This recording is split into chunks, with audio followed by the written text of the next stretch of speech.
Hello, everyone. I'm Grover Cleveland, many-time President of the United States. I want to remind you that you can follow Ryan O'Connor on Instagram and Twitter. So, bugger off and do it already, you bloody twit. Ah.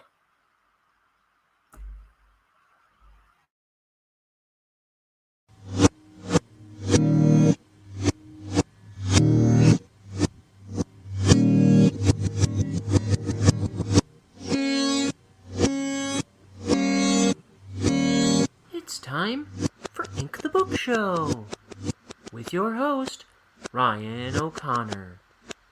And now, let's ink the book.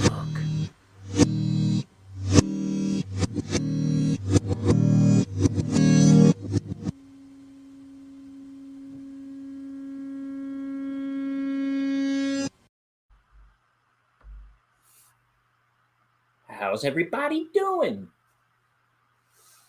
Ready to ink another page and look. Oh, who's here? A faceless void. Hi, faceless void. Are you there? No. Well,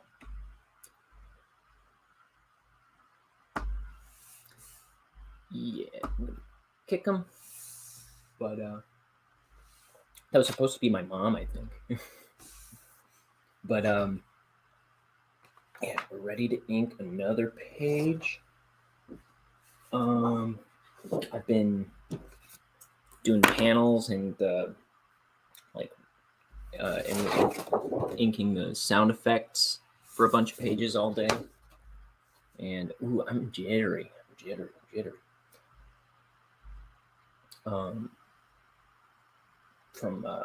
This is the most tea I've had in a while. I haven't been drinking as much lately. Usually I used to drink like 8 cups a day, at least, sometimes. So I'm feeling it. I think this is my 4th already today. But let's get into the inking.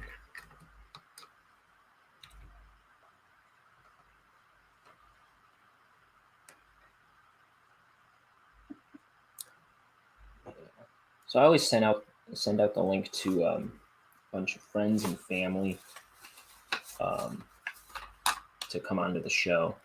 And I think what happened there was, I think my mom just clicked the link and maybe didn't mean to. I don't know.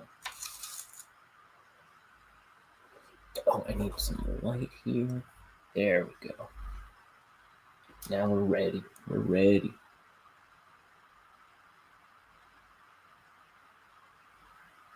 Oh. Who dat? Me. Hi, Mom. Hi, Ryan. No camera? No. So what's up? Oh, nothing. I'm just cooking. Are you working today? Other than the work you're doing now? Yeah. Later on. Later on? Oh, okay. Nothing. I was just watching your YouTube cartoon. It's pretty good. Yeah. Oh, thank you. Yeah. So I shared it on Facebook. I thought it was pretty cool. Thank you. Appreciate it. Mm-hmm. Guys, it's my mama. So what you got going on? Oh, nothing. The usual. Cooking. Yeah. Cooking, cleaning. You know what my mom working does? on a little bit of art myself. Yeah. Are you painting? Trying to get into portraits rather than landscapes. What's that, portrait? Oh yeah. Yeah. You do a lot of landscapes. Yeah. Have you done any portraits yet? I'm just dabbing a bit here and there, you know. So you're painting right now? No, not right now, but a little bit here and there, you know. Yeah. So, but I'm just doing like sketch portraits, black and white for now. And hopefully eventually I'll get into painting. I mean, okay. Yeah, Heather's pretty good at painting portraits, so I want to get together with her, you know, to learn her techniques on that. Yeah. Oh man, you should show us some of your paintings. Oh, no, not right now. Yeah, okay.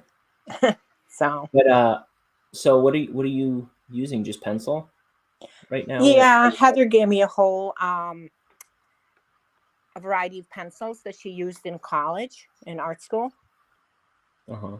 So I'm just, getting the hang of, sketching and shading with those.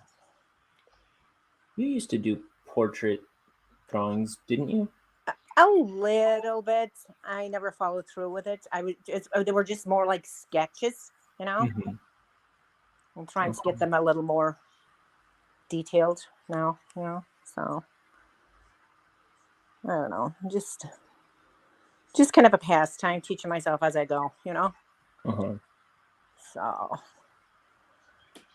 but anyway, so what are you inking today? I am inking a continuation of this fight between Bonehead and this alien that showed up. Mm-hmm. And it's just blasting. But then this blast that he did on the last page, it hits this tank of frogs, and these frogs get everywhere. I don't know. There's more on the frogs coming up. All right, cool. It's a very time consuming the inking. Yeah, yesterday I was on here for 4 hours. Wow. Usually it takes me like maybe 2.5 hours to do a page, but every once in a while one gets dragged out. Wow.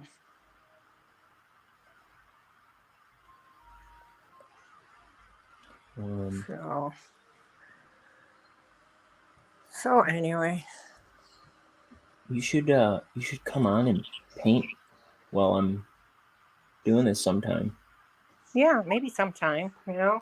I mean, I tried to get on here before, but I didn't know what I was doing. So, and I just backed out then. But Tara was showing me how to get on. So Yeah, just now. no, I was talking about it earlier. So she was, telling me. So yeah. So did you just release that YouTube that cartoon for the first time today? Yeah, I was doing the 100th page, and earlier, some people who watched the show, they were telling me I should do something special when I do the 100th page. Right. So at the last minute, I was like, I'll just show that cartoon. And I was thinking it still had some, I mean, it's riddled with problems anyway, but I was thinking it had some of the glaring problems that it had before, and it didn't seem to. Maybe it does, I don't know. But look good. Yeah. So I just decided to post it. If I ever fix it up, I'll repost it. Yeah, but I've been sitting on it for 2 years, so. Yeah. Well, it's like everybody, you every artist sees fault in their own work, but you show it somebody else, Yeah. So everybody, we're all too critical about our own work. Yeah. So anyway, so that's about it. So nothing else going on. Jimmy is supposed to come by with the boys. Oh yeah. So that's why I'm cooking up some dinner. Oh cool. Yeah, so they should be coming soon. That's why I thought if you didn't have to go into work, you could have come by. Uh-huh. So are you doing anything tomorrow? Working? I'm free most of the day tomorrow.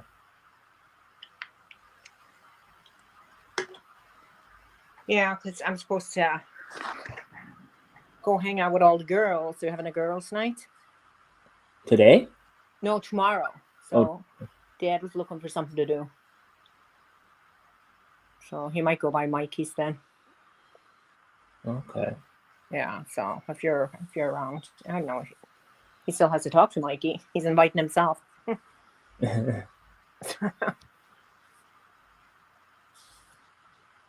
But yeah.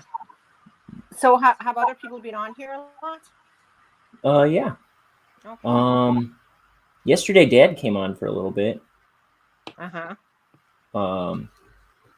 And recently Mike came on. Liam comes on. Well, Liam used to come on a lot more, but usually he's Right. he's a little busier these days. He's been working a lot on music. So Yeah. He made a whole song on my channel recently. Yeah, he showed me that. Yeah. That was pretty funny. But yeah, he's always down there. If he's not working, he's downstairs working on music. Yeah, So, he was showing he was playing something new for me recently. Yeah, he's always telling me about new stuff he's It doing, sounded really but good. I don't know the terminology. Yeah. So, but it's pretty cool. Yeah. He's down there working on music today because they worked in the morning and they got home early, about 10 o'clock. So he's been down working on music ever since. And I went down and told him I'd bring him some lunch. Then I came up and I got on with my cooking that I'm making for dinner. Forgot about his lunch. So now I just brought him down a BLT and some soup. And he's knocked out to sleep on the bed. So I was like, oops, sorry. I was like, why isn't he on my show? That's why he's not on your show right now. Yeah. So what are you cooking? Well, I'm making Southwest chicken with peppers and green onions and rice. And I'm also making mashed potatoes because I made pork roast yesterday and pork chop. So, and broccoli, green bean, a variety. So. Okay, cool. So yeah, so I'm just cooking a lot so I can be done with cooking for the weekends because of tomorrow if I go hang with the girls, Uh-huh. Where are you going? Do you know? We're going to Heather's house. Oh, okay. Oh, cool. Yeah. I haven't been there in forever. Yeah, I haven't either. They decided to do a girls' night, so we're all going. I think Jen is going too. So, and yeah. So I don't know what Mikey has planned, but like I said, Dad's planning heading to his house. Mm-hmm. So, but that's about it. I got my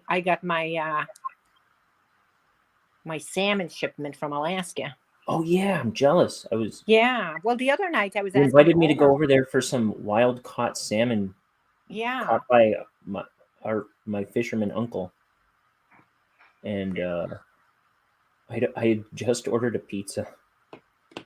Yeah. So he turned down the king. It's called king salmon. It's huge. We had king salmon, pink red salmon, pink king white salmon, and sockeye smoked salmon. He smokes it himself. So that salmon is like it's bacon. Like nothing you'll ever buy in the stores. It's like bacon. It's so good. Yeah. But yeah, so you'll have to come over some night and I'll make you some. Yeah. I already forgot about it. I'm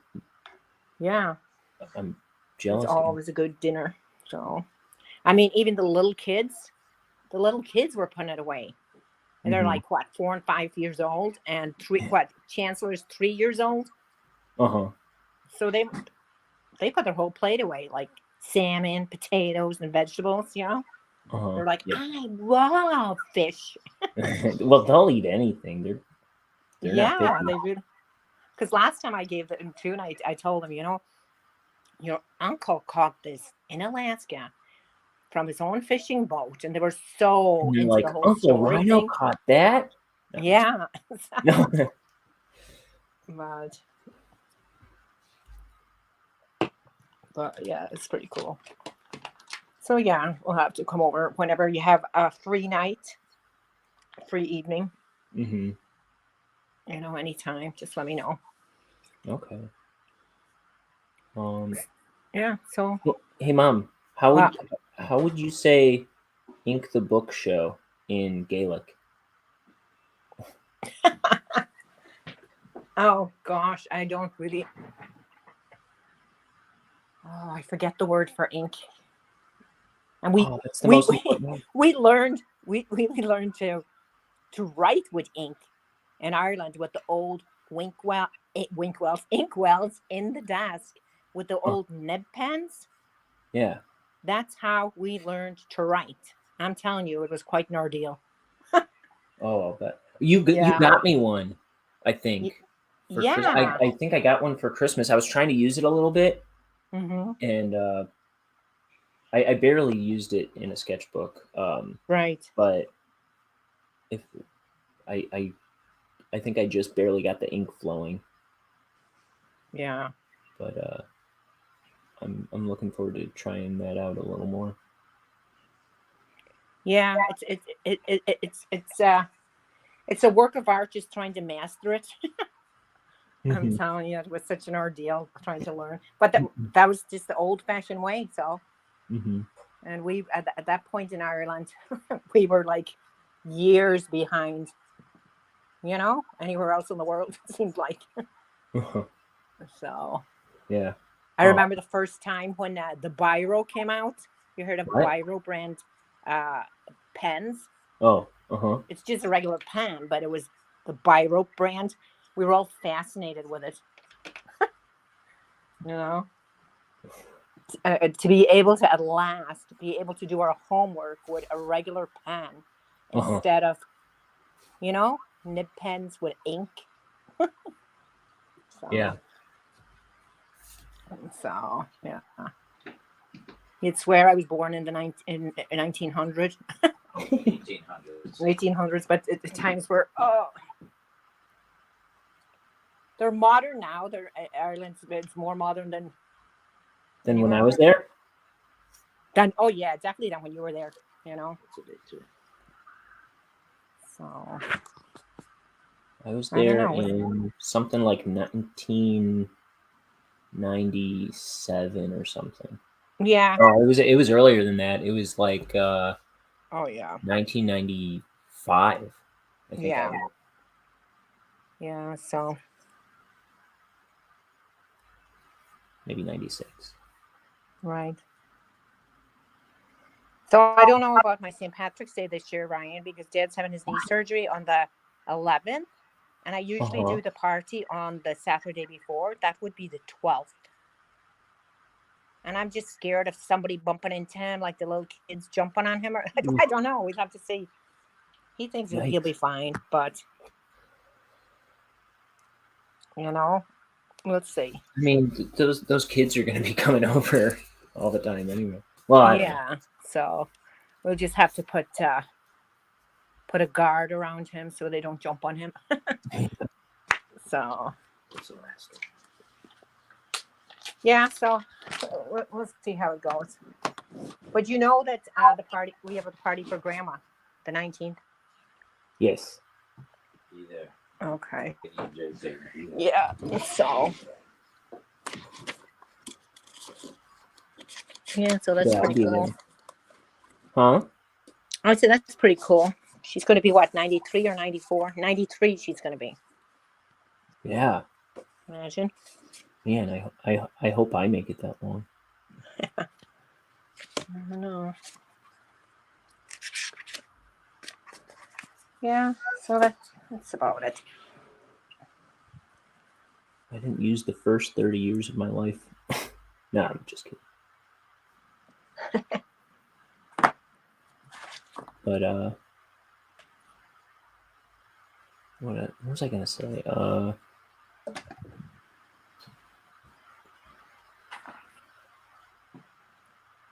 don't know. You don't know how to you don't know how to say ink in. I forget the word for ink. But you speak Gaelic all the time. Tattoo. Well, what are you doing? You're inking your book?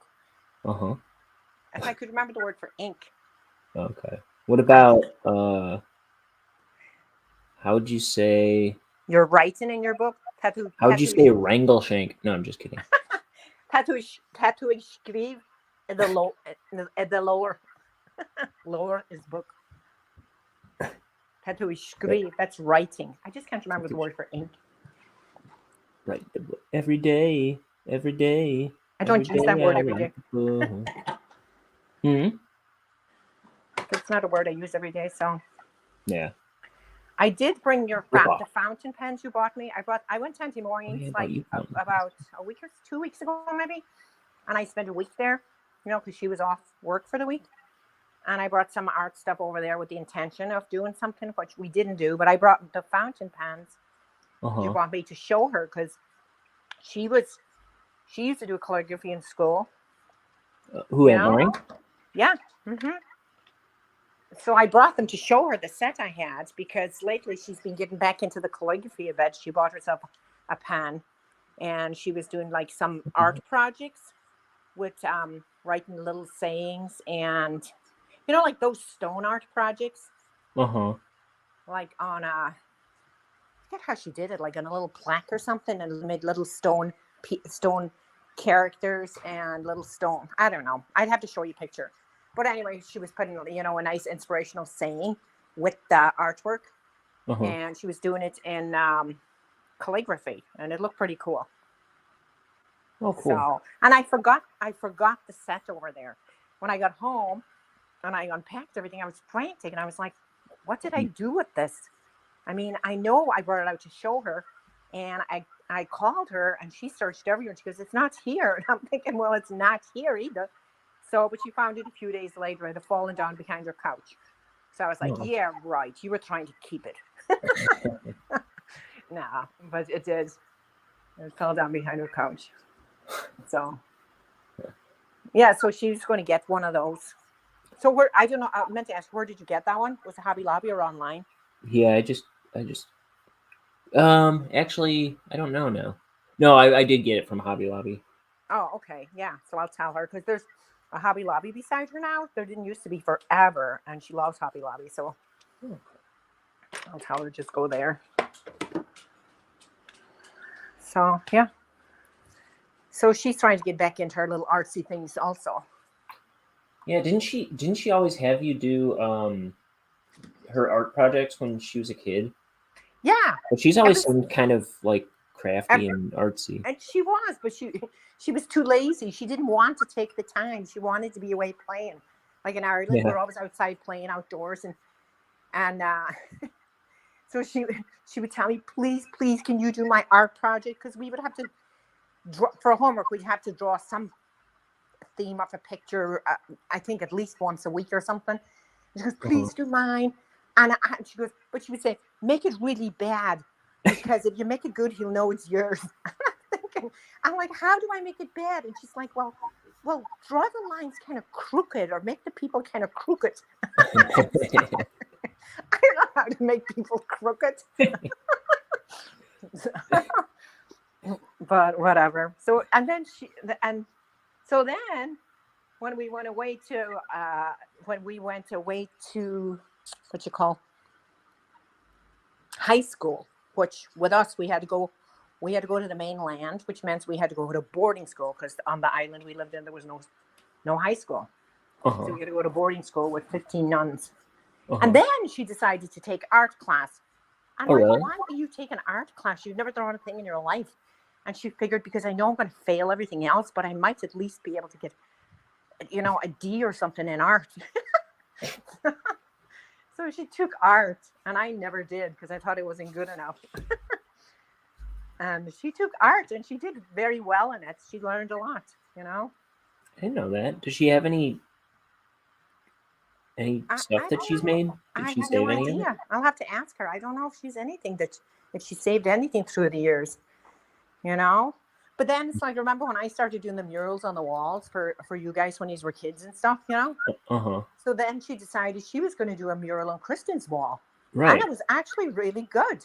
She was doing really cool stuff. I mean, like you were doing like Spider-Man and Precious Moments on the and I did Bambi, and I did Sleeping Beauty, and I did. Remember the 7 dwarfs down in the room in the basement? Yeah, and I remember she had like they were all like little, like I don't know, like maybe 7 or 8 inches high, like long or something. For the most part, what was 7? Like the ones that you did, and didn't she do like a huge one of like Winnie the Pooh on her walls? Yeah, I think so. Yeah. So so she could. I was like, yeah. I mean, like you made me do all your homework all those years, when you could do art all along. I'm like, you owe me. No, What else but did yeah, she I do? mean, She's the one who she helped me in high school. I made a blue canary, a stained glass blue canary, to hold a nightlight. Like it was like a stained glass blue canary, mm-hmm. and then in the back it had like a little holder for a nightlight, and then I would put a nightlight in there, and then plug it into the wall. And I made that in her basement with her. Oh, very nice. I didn't know that. How to make I stained might have known glass it. and solder all the Yeah, metal together. She was right. doing it for a while. Yeah, because she was And doing stained glass for a while, just as a pastime, teaching herself, yeah. Now, And Tara bought everything she needed to do. Oh my God, it's snowing again. Anyway, Tara bought, she was bored, and last spring I think it was. So I give her some money. I'm like, go to Hobby Lobby and look around and get something to do or whatever. So, herself and Brandon bought some stuff, everything they needed to do stained glass, and they were doing that for quite a while, sitting in the garage, Yeah. Tara made like or one of them, I don't know who made what, but one of them made like a bird, and the other one made, what the other one was, some kind of other animal. Like a fish, I think. Yeah, a fish and a bird, and it looked pretty cool. So I was like, oh, I'm so jealous. I want to. Are they still doing that? They stopped doing it, Well, she's doing school from home now and stuff. So she spends the majority of her time doing homework and studying, and Mm-hmm. But I'm sure she'll get back into it, in the springtime when they can, because they kind of have to do it in the garage, Yeah. I don't really have a space inside the house for them to mess around with all that stuff. I mean, my art room is covered with all my paints and stuff, Like so much stuff in there. I mean, so I'm sure they'll get back into it. But there's so many different things in art, It's like everybody in the family has their hands on some form of it, seems like, Yeah. So that's good. But yeah, I was just going to start doing something like that today, but then I was supposed to babysit for Katrina. She was taking the baby to the doctor, but then turned out Jimmy was off, so she texted me and said, forget it, because Jimmy will just watch him since he's off today. Oh, okay. So so then I called him anyway, and I said, well, you coming? Dad said you might stop by anyway, and he said, I might. I goes, well, let me know, because if you're coming, I'll cook. But if you're not coming, I'm going to start a project. So he said, maybe I'll stop by, because he has some stuff belonging to me. So I'm like, okay.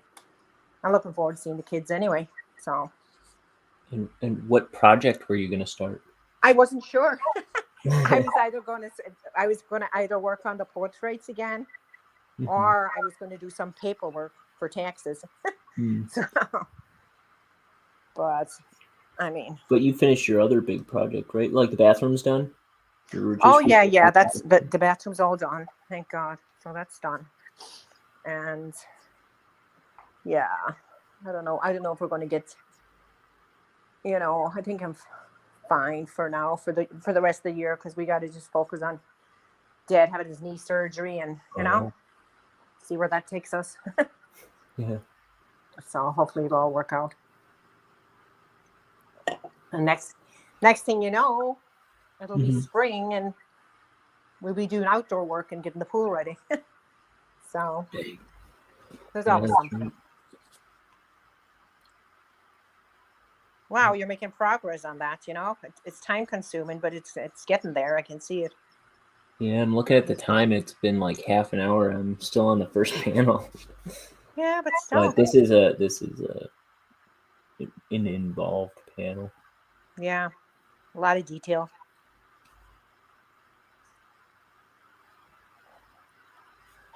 Well, that's good. So you do a little bit every day? I try to. There was a day a couple days ago I didn't get a page in, but usually I'll try to do something like panel pages or Right. yeah, Well, that's just cool. chip away at some measly percentage of it if I Mhm. can. Cool. Yeah. So what else we got on with you? Anything?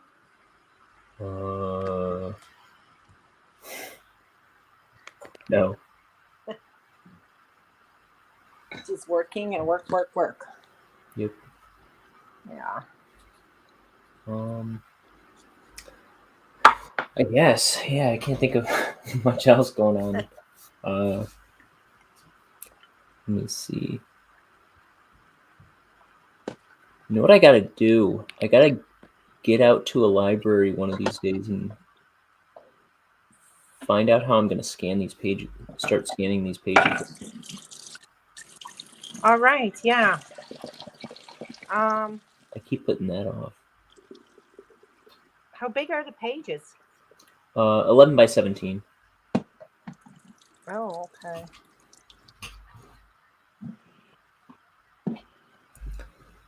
And I'm assuming that I also haven't been to the local library in this town,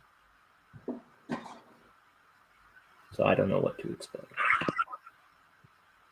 And I was trying to apply for a library card at the library Mm-hmm. over there, where you are. All right. But I can't. I'm too far. Really? Yeah, I'm out of there. Oh, yeah. It has to be in your own town? Yeah, Okay. because mine is all lost and expired, I'm sure, and outdated anyway. Well, wait a minute. Is there a library by you? Yeah, there is. There's a couple. Okay.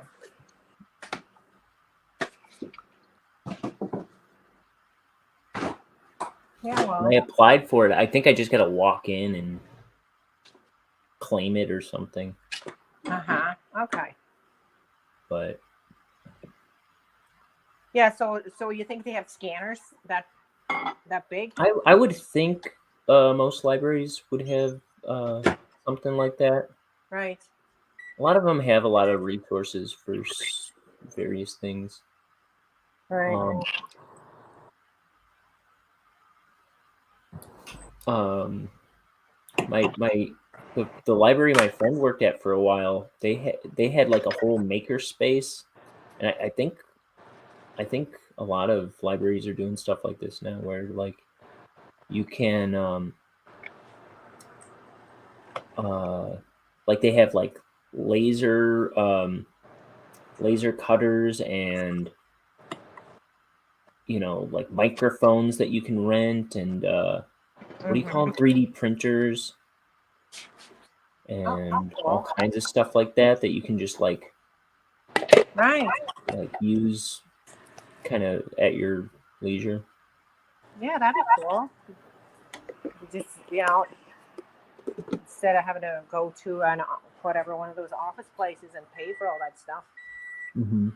You know? Actually, I did a while back. I did a little like a couple inking tutorial days. I did a couple hour long inking tutorial where I would show a bunch of kids how to ink stuff, and it was like right before the start of October, and I kind of had it as like an Inktober tutorial. Oh. And I did 2 of those, and that was like the best money I ever for the time involved. It was the best money I ever made. Well, wait a minute. When did you do this? Like 2019. Oh. And I brought a bunch of comic books and stuff like that. Oh, that's when you for worked people to see. Yeah, that's when you worked for that one lady at the school. No, but same time, but that was I went to my my friend was working at a library, and Oh, right. she got me in doing that. Oh, that was awesome. Oh, you definitely, libraries do a lot of that stuff, art programs, because we still get the magazine here. Uh-huh. And check with your local library, because I'm sure they would hire you to do that stuff. Every month they seem to have different things going on, Yeah. So check it out, because they probably send you once you apply for your card again or renew it or whatever you got to do, and they'll send you those monthly magazines. Oh, right. Yeah. And or just when you go in there, talk to somebody about it and say what you got to do to apply for a little part-time Yeah. thing. Do it on your days off. That'd be awesome. But yeah. So that's about it. Tara was just saying today too. She said she can't wait to be done to be done with her school, and everything else, so that she can start focusing on some of her artsy pastimes. Yeah. Well, No, wait, won't is jump she almost wild. done with school? What? Or like a break, you mean? Like a break, you mean? Oh, she was talking about being done altogether, but she's a ways to go. So, but she can do stuff in between. She doesn't have to, When I was going to that school, I was just like, after a while, I was like so fatigued with classes. I was just paying for like sculpture classes and printmaking classes out of my pocket. All right. I was like, I need something fun to do. Yeah. Because I was just taking like all the boring fun out of your life. Yeah, like math and English, and it was like, yeah. It was like that period where I was like trying to go to art school, but I was trying to get all the gen eds out of the way, and like all the gen eds were starting to get to me, so I started taking some. I started opting for some extracurricular classes. Yeah.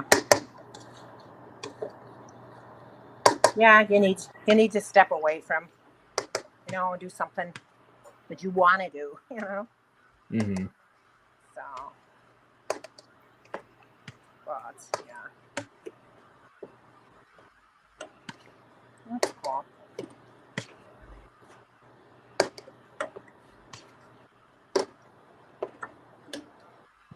Yeah, so that's about it. I don't know what's.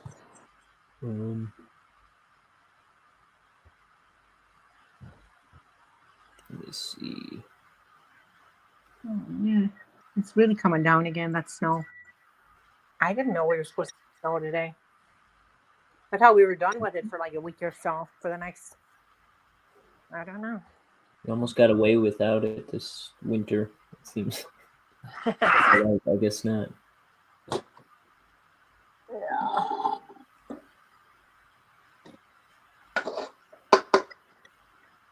Oh wow. Yeah, so Mikey and all them came over the other night with the kids. Mikey, Allie, Uh-huh. and the kids, and Jimmy and Katrina and the kids. So that's why I made the dinner, because they're all here. So, Uh-huh. So that's all right. Mike and Allie are over? Is that what you No, said? they were over. Whatever night that was, I called you to see if you wanted to come by. It was Oh. midweek, like Tuesday maybe, I don't know. So yeah. So they hung out for a while. So Dad's been slow at work just because, I don't know, the time of year. Yeah. Yeah, when I it think gets cold out. Yeah, and Jimmy's been, Camping kind of drives been it. slow too, because they do outdoor construction.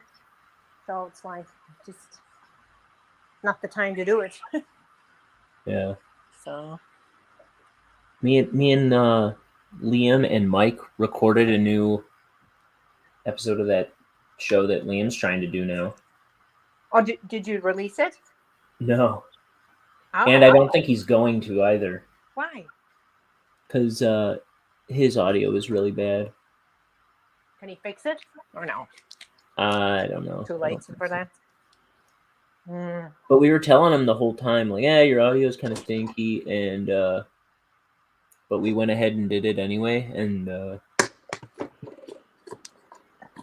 I get today he sent us a message saying it was ruined. It was what? It was ruined. Why was it ruined?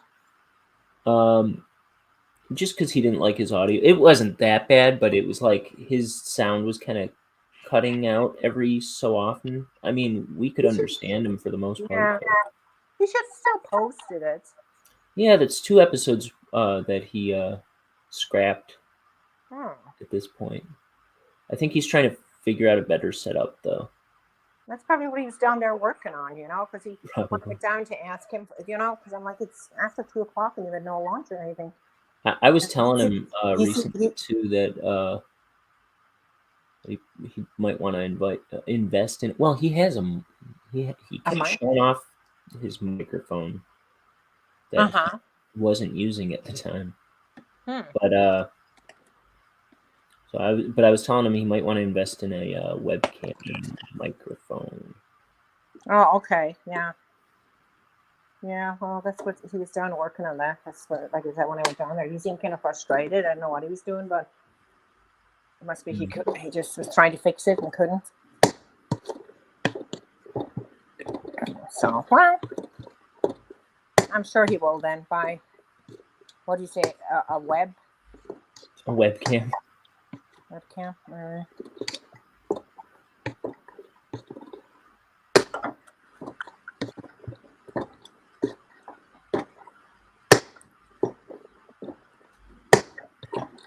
Just mashing my potatoes if you hear me hammering. You're cooking right now. You hear me hammering on something. This is the least potatoes I've ever made in my life. I've never made less than 10 pounds of potatoes. And I only had, what was it, 4 of the big jumbo-sized potatoes. I'm thinking, it doesn't seem even worth making the mashed potatoes. But I'm like, I don't feel like going to the store just to get more potatoes. So how many are you making right now? It was just like, I think 4 or 5 of those big, the big jumbo potatoes. But it's like the pot is not even half full. It's That's weird. Very pitiful to me. So, yeah. Who's it for?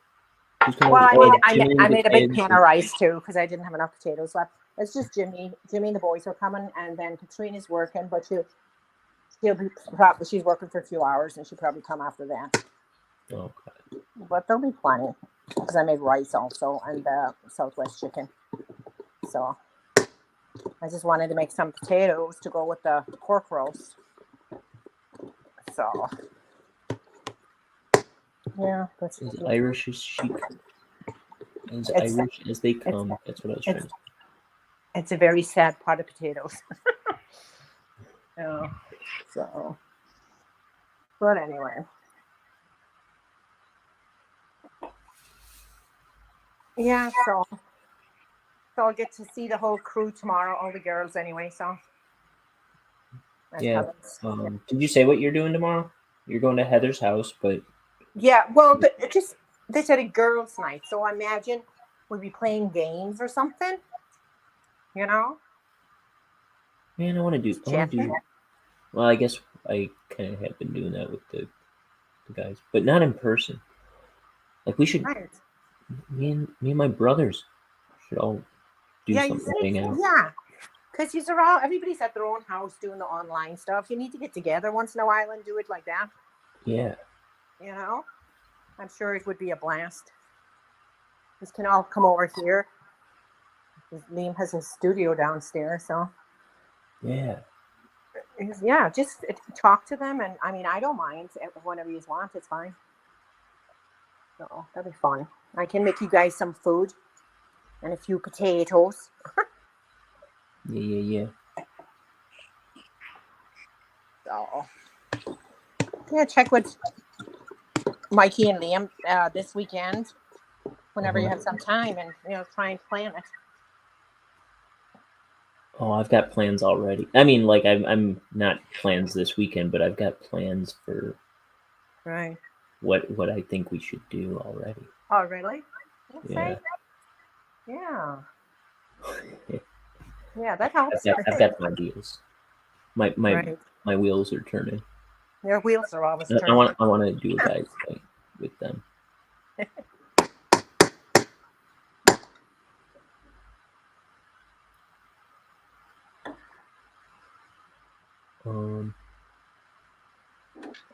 But yeah. So, Mom, Yes. I'm bringing it back to art. Right.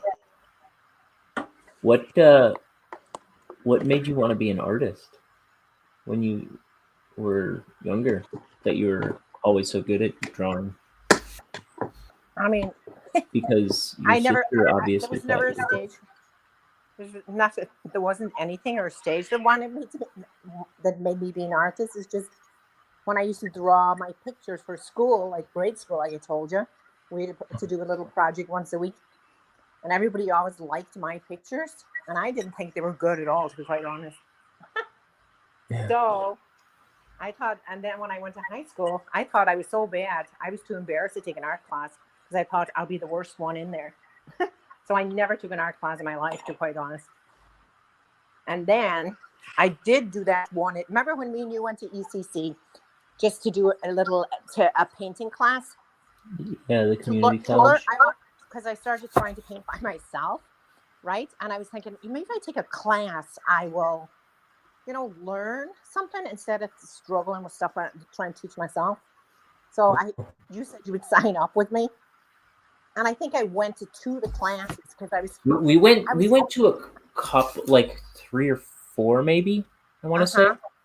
But then you just decided you didn't want to go anymore. I didn't, because he was getting my nerves, because he was telling us the reason I went was thinking he was going to teach us something, and he just kept telling us, draw what you want, paint what you want, And I was like, I paid for this class so that he would show us and do some painting, and we get ideas. I don't know. I was just irritated with the whole thing, and I'm like, this is useless. I'm better off reading my book and learning myself, learning something out of the book. So I was like, I thought it was such a waste of money, and I never took any of that's all the only art class I ever took. So I was like, forget it. So I've just been kind of teaching myself a little, reading up on it like reading up on stuff and teaching myself, So you turned to Bob Ross, The Joy of Painting, right? Well, yeah, that's what I kind of started with when actually, no, I started first doing little murals when Tara was a baby, and right. in our old house, and started doing murals on the walls, the kids' walls, to make the rooms look cool. And then when we moved to this house, which is about almost 20 years ago, there was a Hobby Lobby down the road, and I thought, this is great. So I'd go to Hobby Lobby every once in a while. Actually, I think it was when Tara was in kindergarten, because I remember I'd pick her up from school and I'd say, we're going to Hobby Lobby, and she'd be like, no, please don't. And I'm like, I'll buy you gummy bears if you just stay quiet and you're a good girl. Let me look through Hobby Lobby. So she would go and keep her mouth shut just because I told her I'd get her gummy bears on the way out. Wait, didn't she want you to go to Hobby Lobby? No, she didn't want me. She goes, not Hobby Lobby, not again. Oh. She hated it. She was just bored? Yeah, it was a boring place for her, for her. So I was like, we won't be long. I just got to go in and get some paints and stuff. Oh. And so I started buying a little couple paints here and there. And then I started doing murals on the kids' bedroom walls here. Mm-hmm. And then in Hobby Lobby one time, I found this Bob Ross book, which, where it give you instructions and pictures of his paintings. And I was totally fascinated. And me being a person that never watched TV really. Dad started telling me, he's like, the guy's got a program on. I've seen them a million times. I'm like, well, I'm teaching myself out of his book. I said, I've never seen a show. And then I used to work Happy nights. little trees. Huh? Yeah, I used to work nights, and then Dad recorded a whole bunch of shows for me. So then I'd come home some nights and I sit down and watch them. And I was like, oh, yeah. So I'm like, oh, that's how he does it. But at that point, I had taught myself, and I had a few paintings up on the wall. But but by watching the shows, then it did make it easy, a little easier for me, because reading it out of the book, and it's like, just do this with your brush and do this and turn it. I don't know. I was like, what? But then when I would see him doing it, I was like, oh, that made it a little bit easier, Yeah. Yeah. So then I started just doing some of my own kind of landscapes, because I'm like, I don't want to always be doing something, I want to do some out of my head. Yeah, the same thing. I want to do some out of my head. So then I did. I'm doing a painting tomorrow. What is it? Bathroom wall? Huh? Oh, it's a ceiling. A ceiling. He's painting a tin ceiling. Is that what it is? The Sistine Chapel? Yeah, no, he's painting a tin plate ceiling. Oh, a tin plate ceiling? Yeah. He's spraying it black. That's what they want, so that's what he's doing. Interesting. Yeah. So Jimmy's the things they call art these days. I know. He thinks he's such a great artist. just because he's spraying the tin plate ceiling. Hey. Oh, he said it pays. Yeah, that's ooh. So Ooh, them's fighting words. He's sticking the knife in my chest. I'm just doing mine for pastime. He's doing his for pay. Okay. Yeah. Okay, I'll leave it at that. But yeah, that's pretty interesting. So Jimmy's going with him tomorrow, since he's been kind of slow at work too. So he's going to go and help him. Oh, okay. They have a lot of other work to do. That's just one of the ceilings they need to do. So I think the whole house is getting done. Yeah. Well, that's good. Yeah. So let's pick it up. I think he's got his book for next week. Oh, good. On a different subject, I keep looking at this snow, and then a few weeks ago when the kids were over, Chancellor's like, how come we can't go in the pool? Like, you're welcome. Be my guest. Go. If you like to swim in snow, off you go. So honey goes, oh. He's cute. Why can't we go in the pool? Yeah, he's looking out the window. It's a novel idea. I said, you can go, but I'm not. So, I mean, this my old neighbor from Ireland, I've been following him on Facebook. He's going around, he has finished, actually. He's back in Donegal now. He has gone around the whole coast of Ireland since right after Christmas. Uh-huh. And every beach he comes to around the coast, and there's numerous in every county, numerous beaches all around the coast, as you can imagine. Uh-huh. He has gone for multiple swims at different beaches all day long in this cold weather. What? Yes. He's doing it for charity. And if it's cold here, isn't it colder there? Well, it's very cold there because you're on the coast, and the winds and the waves and the ocean is freezing. But he's doing it for charity. I mean, he goes out for a quick swim on every beach. But the fact is, he's 81 years old. Whoa. And he has gone all around the coast of Ireland. Now he's back in Donegal. So he's doing all these beaches in Donegal now. He's been in Donegal for a few days. And then, when he does every beach in Donegal, he's going to go, back to the island. But his goal was to earn $1,000 for this, what is it? This charity. It's for, what kind of charity is it? I forget. I think it's for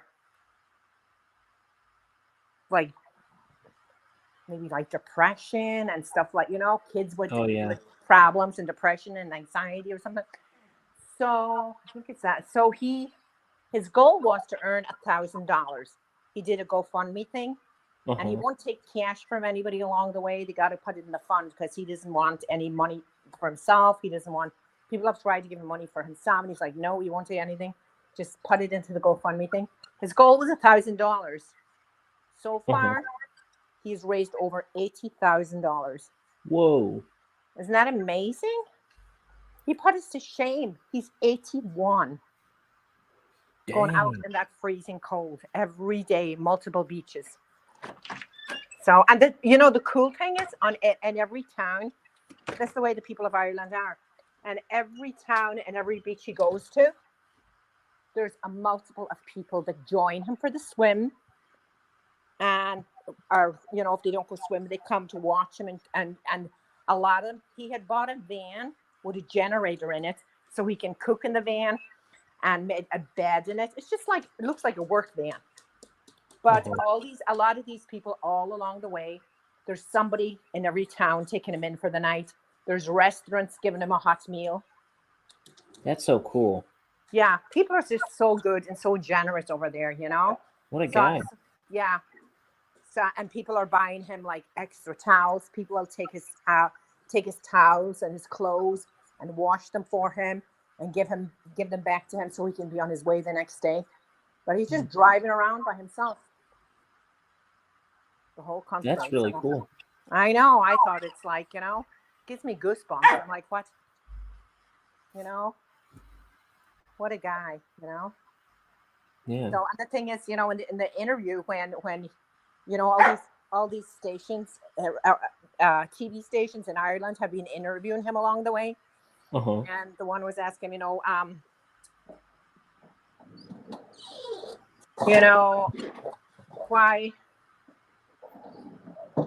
why did you decide to do this now in the middle of the winter time? Wouldn't it be easier to do it in the summertime? And he's like, well, it wouldn't be much of a challenge in summertime. He was like, people think, oh, here I am away on a tour around Ireland, having a good time to myself. Yeah. So, because I wanted to be a challenge, not like I'm doing it for myself, And so that's pretty cool. Yeah. Yeah. This is someone you knew? He's my next door neighbor in Ireland. We grew up with them. We grew up with his kids. Yeah. He fished with my dad and with Paddy and all of them, So amazing. And he I don't know. He said, I'm probably gonna kick the bucket soon, so I want to do something good before I go. So, yeah. So well, man, what a good guy. Yeah. So I'm sure he'll reach the 100,000 goal by the time he gets back to the island. Oh, now it's 100,000? No, I said I'm sure it's over 80,000, but I'm sure he'll be up there by the time he gets back to the island. Because I meant like he was trying to raise $1,000. $1,000. So now the goal is up to 100,000.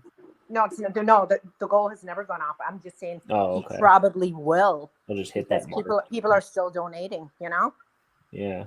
There's several beaches in Donegal that that he has to hit, and everywhere he goes, people are just going into the fund and donating.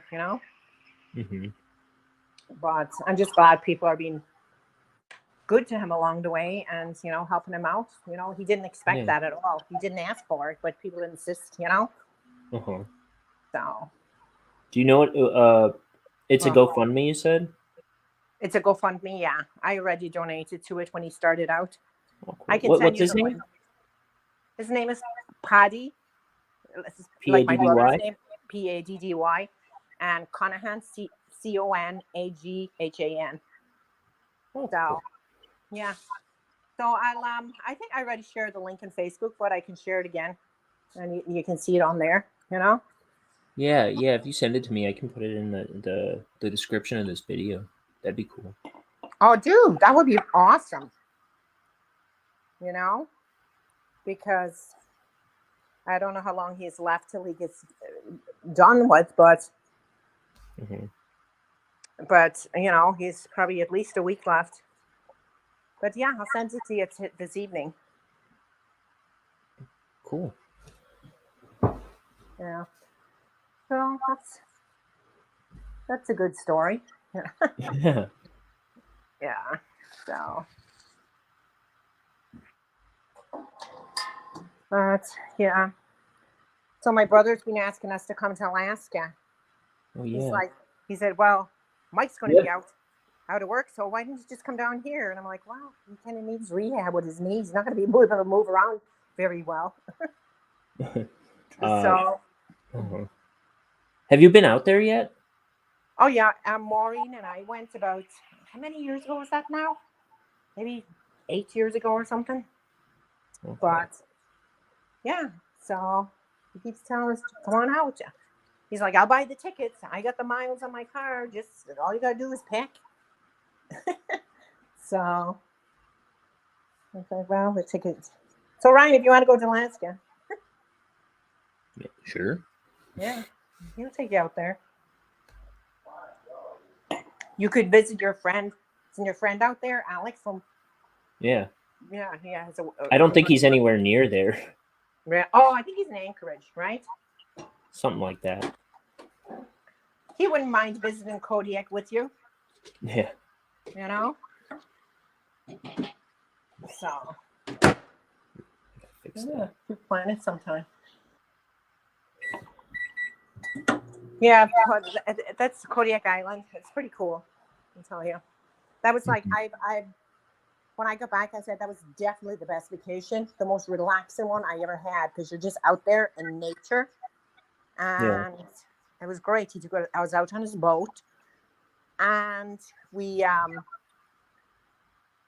fished in the rivers for salmon. Went out in his boat, which he is one of those big super trawlers, like on the, what's called that show, Ryan? Debbie's Catch.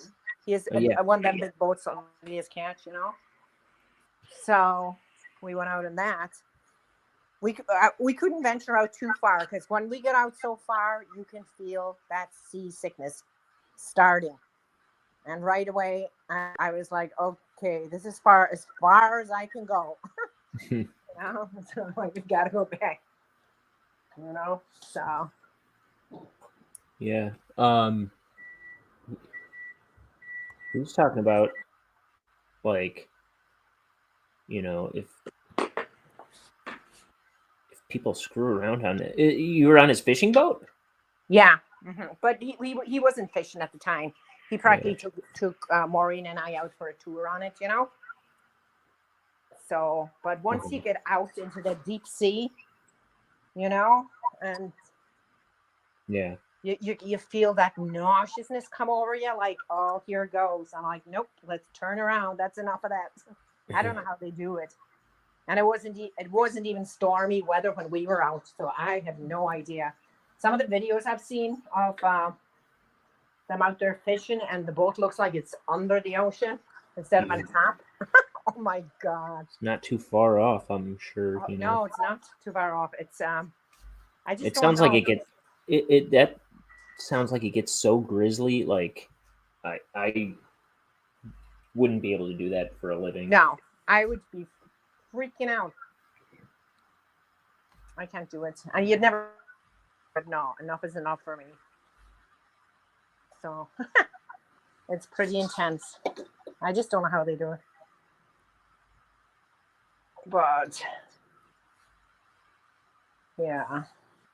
But yeah, so there's the option for you to go to Alaska whenever you want. Yay. So you'd have a good time. That'd be awesome. Yeah. So he's there by himself now because Ailish just went to Oregon to visit her mother. What's that? Ailish just went to Oregon to visit her mother, so he's there by himself right now. He sent me a picture the other night. He's like, it's just me and my dog. So quiet here.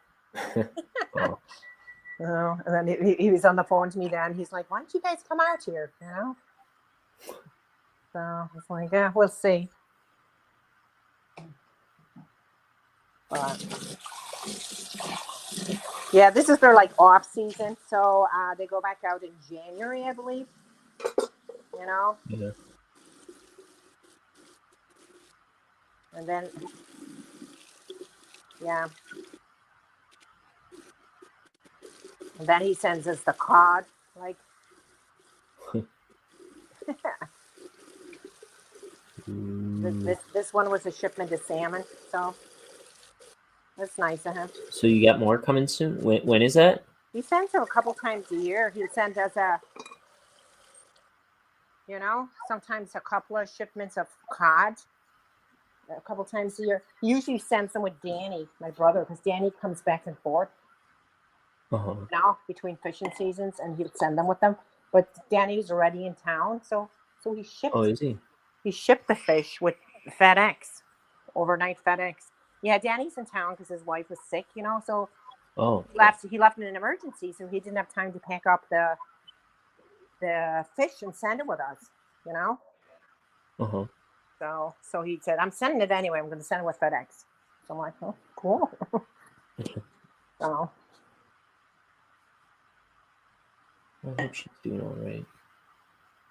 yeah. So anyway, Mike, you talk to him for a while. I got to heat up the dinner. No, I'm done. Dad's ready to lay on the couch and relax. Okay. So Let's see where he's at. I can't see. I lost the screen. I don't know what I did. Hold on. Are you there? Yeah. I'm in a recipe screen. I don't know how I got there. A recipe screen. Well, I am cooking after all. I can hear you, but I can't see you. It's in a different tab, I think, but oh, me and phones. Yeah. Oh, they left. They left. I think she just closed out of the internet entirely.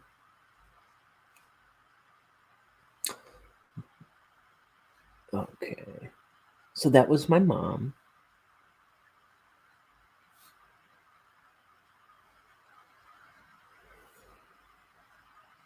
That was a nice surprise.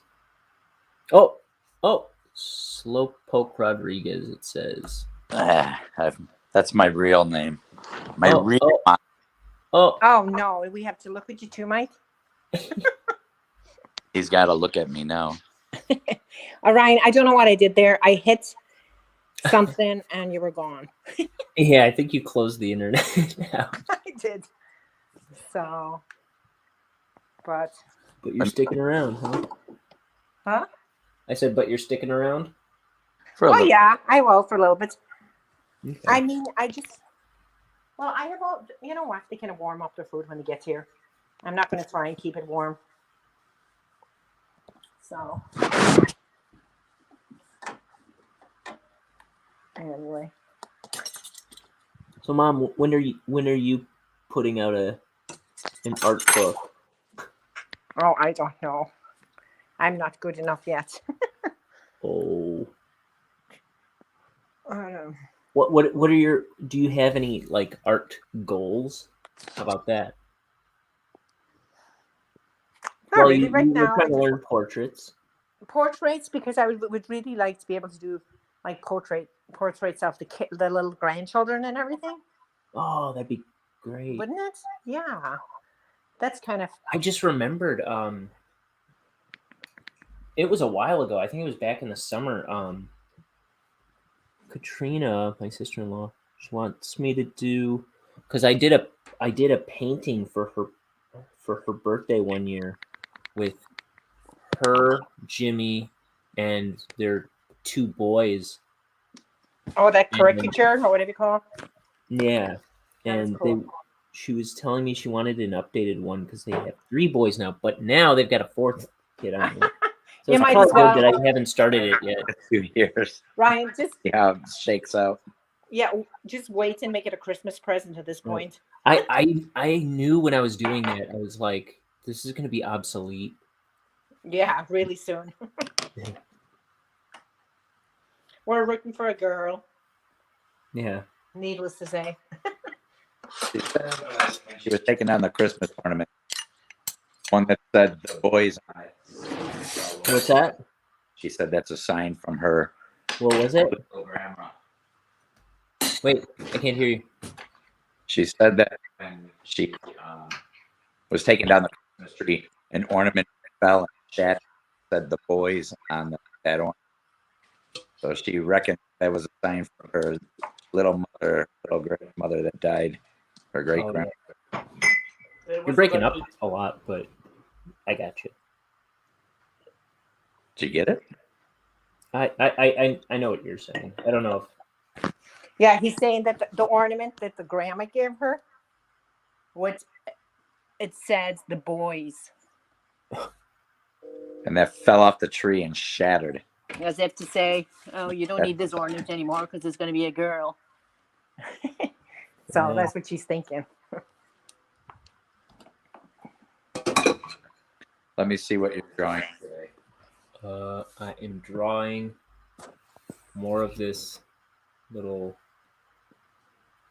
fight between Bonehead and this alien. Let me see here. So that shot that ricocheted yesterday, it's blowing up this tank of frogs, and then the frogs are all over the place. There's Bonehead, and then he sees him coming at him again, and he bumps into this little rack of other potions, or potions, and then he just scoops up a bunch of them.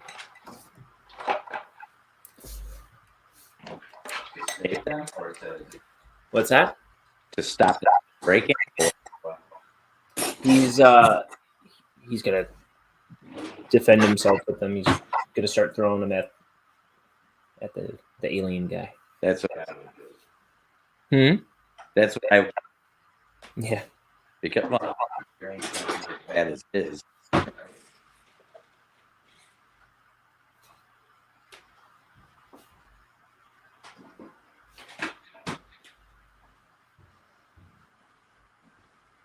Let's see.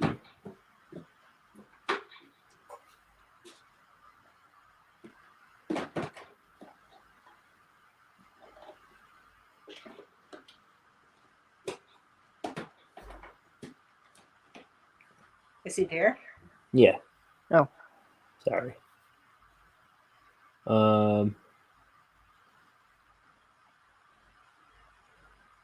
So, got anything planned with the kids today when they come over? We're playing it right. What's that?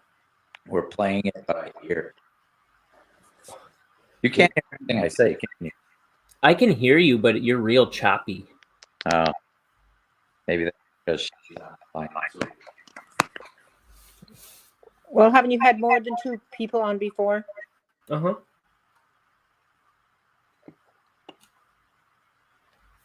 So. Yeah, I don't know. I'm just watching you draw. You're gonna go? No, he said he's watching you draw. Oh, okay.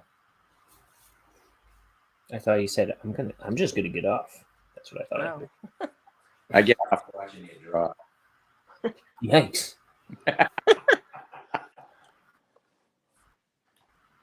Maybe I should stop. Right. Not to my latest cigarette.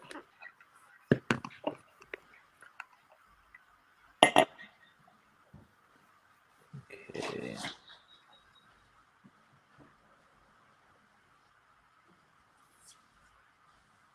Man, look at that snow coming down.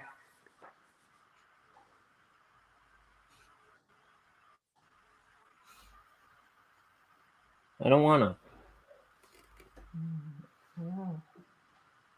Yeah, it is.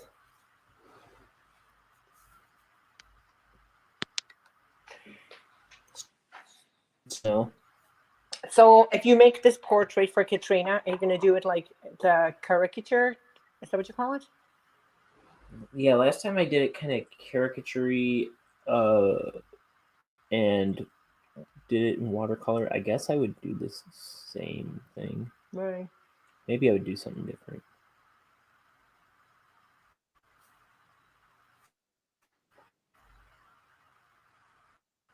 Or make a cartoon scene for them. What if I made clay sculptures of? Oh, Dad left. Oh, What if I made clay sculptures of everyone and just photographed it? Or how about you make a whole a cartoon comic strip Yeah. all on one page about the whole family? That'd be kind of cool. Do you think she'd go for it? Yeah, I think so. She's like, I asked for a family portrait and you gave me a comic. Well, maybe you can do that too.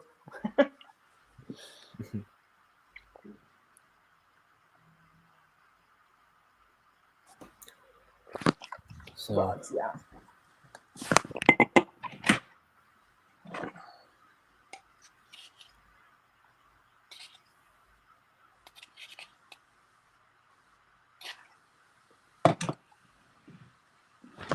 let's see.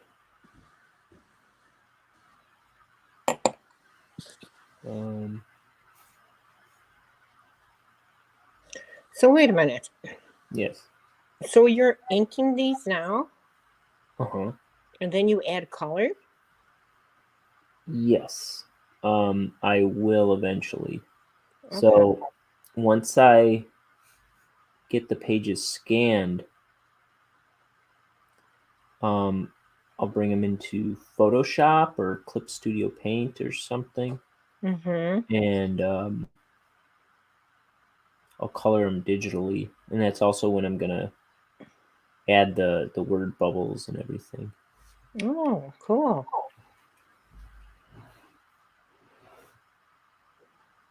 I was telling Liam at one point yesterday, I don't think I did this a lot throughout the book, but I know that there's some panels that when I add the dialogue, there's not going to be enough room for them. So I know that there's some panels that I've got to taper, like I've got to crop it in a little bit Mm-hmm. inside the panel. I got to bring like the artwork in a little bit and then extend it out so there's room for some of the word bubbles. Yeah. Yeah. I think mostly early on in the book, I think there's a few spots where I was like, I'm not going to be able to fit what needs to be said on there. But fortunately, I don't think I did that a whole lot. Mm-hmm.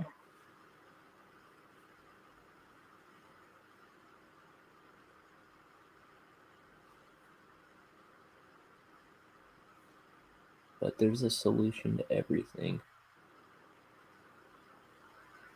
Every mess up has a fix. So you're using several pen? I'm using these Winsor and Newton. I don't know if it'll show up.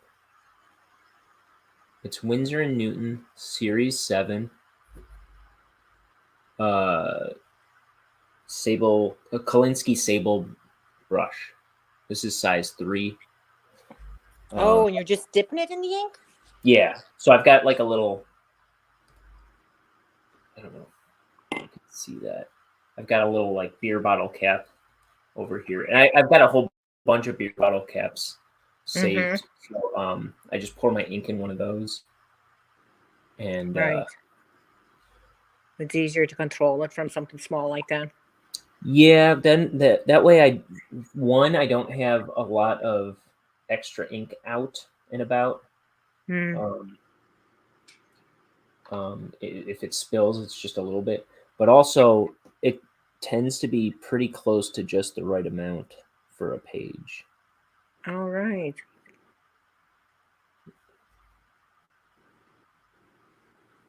Usually.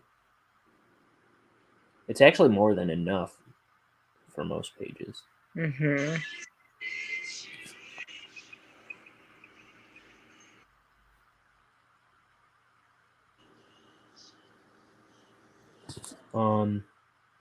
But I also use.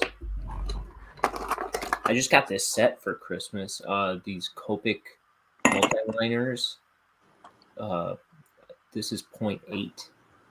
I usually get I get sets of them all the time. But I use that for the panels and the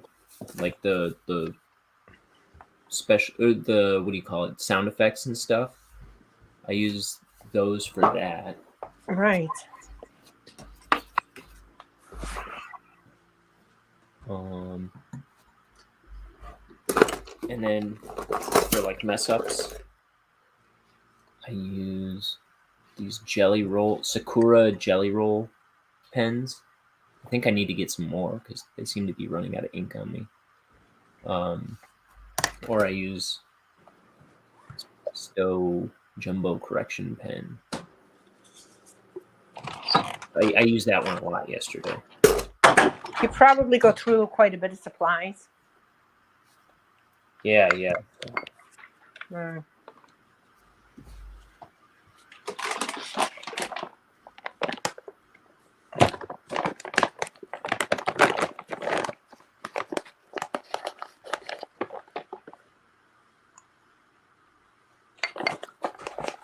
So have you been? I don't think you have.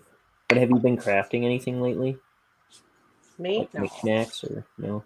No, not really. Just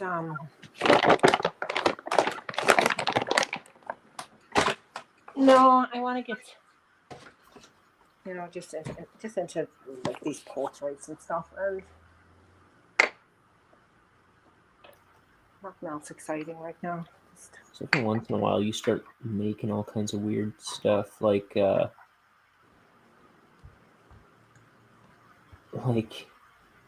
took a bunch. It's weird that they even did this, but that there's that brand of tea that had the little sea. They were like little trinkets, right? The little sea themed, the nautical themed little things that would come in some tea box. Oh yeah, I did that little project with that. Yeah, you put together that. What is it that you put together? Is Oh, it it's just like, it was just kind of a frame, and I made a whole like, I don't know, I gotta look at it. I made a whole like little sea thing out of it, where there's like a ship. I painted a little ocean in there, like a stormy ocean, and I added the ship. All these things came in the tea box. The ship on the lighthouse, and a crab, and a starfish, and some ropes. And I added some shells that I had collected from like the beaches when I think we were in Ireland. And I made like, I don't know, just added all that stuff in, just made it, I don't know what you would call it. A little kind of collage frame, Is it I glued is it them a all shelf? on there. What is and it? Made it, painted in a little stormy sea, So yeah, things like that. What is it that you put all that on? Is it a shelf? Is it a? It's kind of a. I know it's hanging on the wall. It's a hanging in my art room. It was kind of a.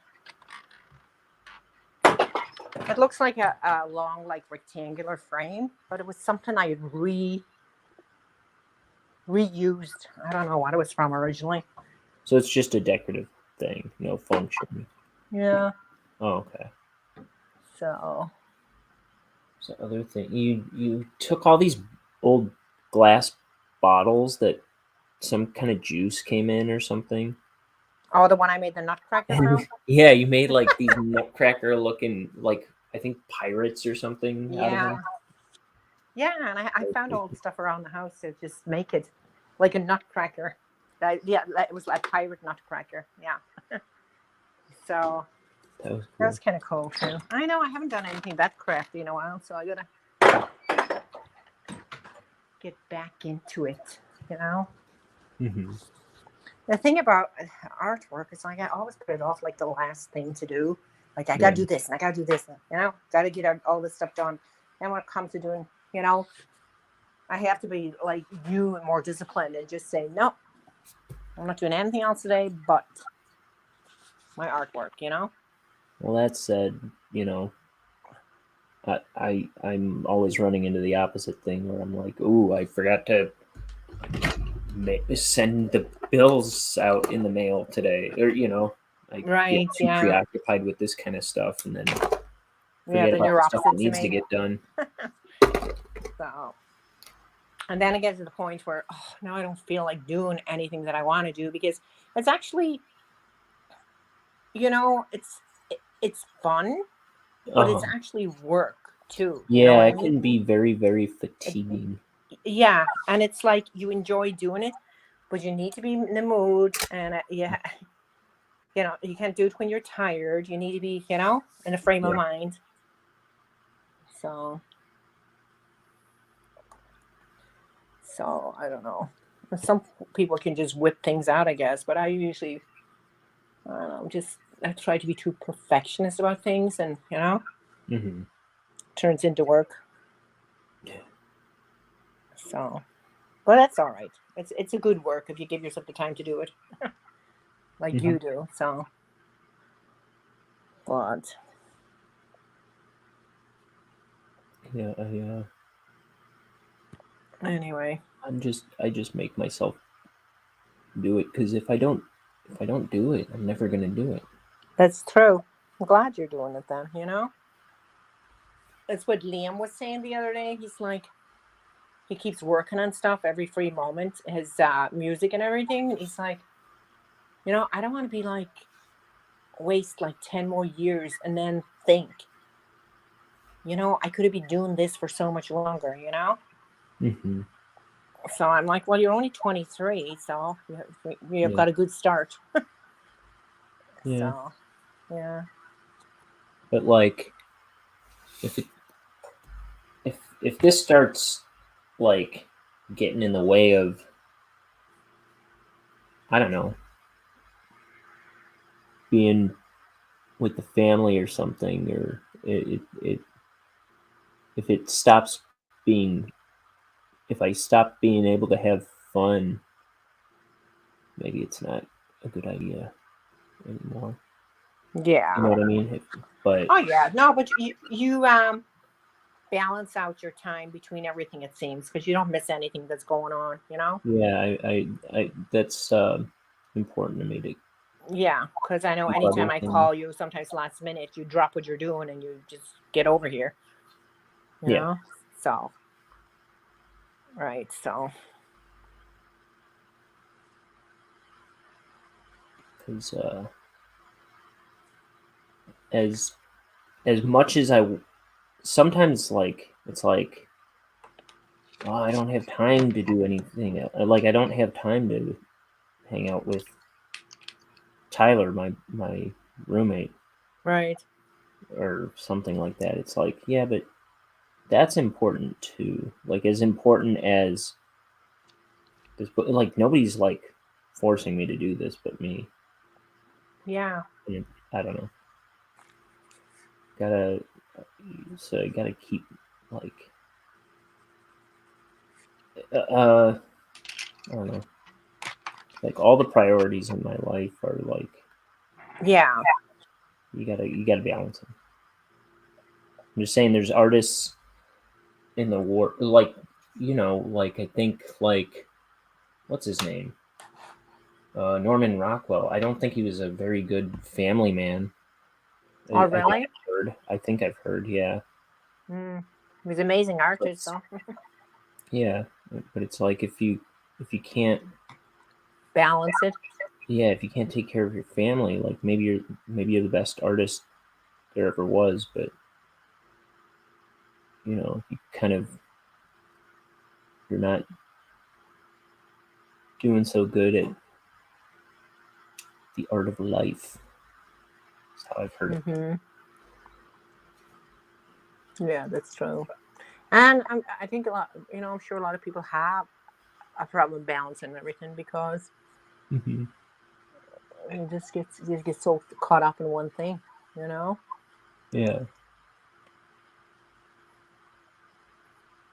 So, but yeah, and then I like to do like the poetry too, Yeah.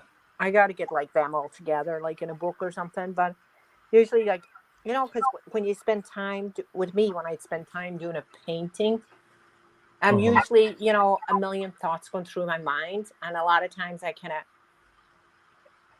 automatically paint something that kind of means something, Uh-huh. So as I'm painting, I'm thinking all the time. And then, most of the times I'll go to bed at night and it's like these lines of a poem come into my mind. And right away I'll sit up and write them in my notes in my phone. And then sometimes right there and then I'll just add to it and make a whole poem out of it. Or sometimes I'll wait till the next day and make a whole poem out of those thoughts that came to me, and a lot of times it's something to do with the painting, Yeah, a lot of your paintings seem to have poems that go with them. So I'd like to, in a way, I don't know how to incorporate them with the painting. So I don't want to add them onto the painting itself. I'm always saying I want to get a bunch of scans of your paintings and make a collection of your paintings with the poems. With the poems added. See, I don't know how to do any of that stuff. Yeah. And I intend to do that someday. Yeah, I don't know how to do that, but I would like to do that. Just get them all in a book together, like a picture of the painting and the poem with it, something like that.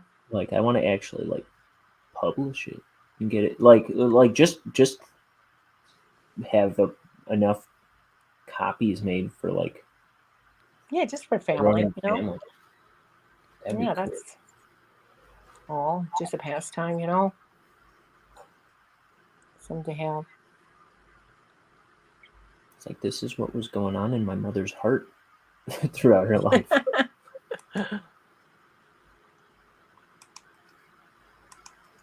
Wouldn't that be cool to have like a bound coffee table book of all your paintings? And it would. I'd love to have that myself. Yeah. For myself. I know. So,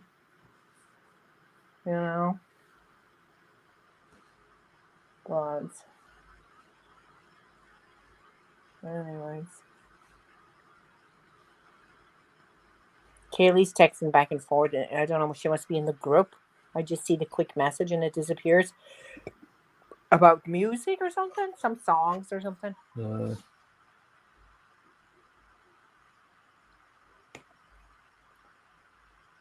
Yeah. Are they? No, they're not together tonight, but she must be listening to music or something. I don't know what they're talking about. I think they're talking about music that was in some video game we played as a kid. Yeah.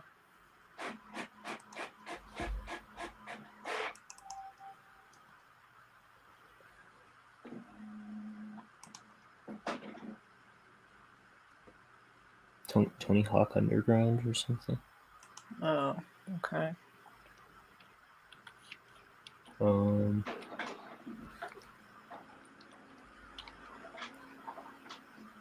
What are you looking forward to? What am I looking forward to? I don't know. No snow would be a start. Yeah, that'd be great. Hey, are we ever going to go on a family vacation again? I don't. We were doing something like every summer, and then like I think, what was it? Maybe 2018 was the last time. Yeah. Whenever we went to, maybe it was 2017. No, 2017 we went to Cancun. 2018 we went to No, Smoky Mountains. Smoky Mountains. We went to Tennessee. That was one of my favorites. Yeah. When are we going to do that again? I don't know.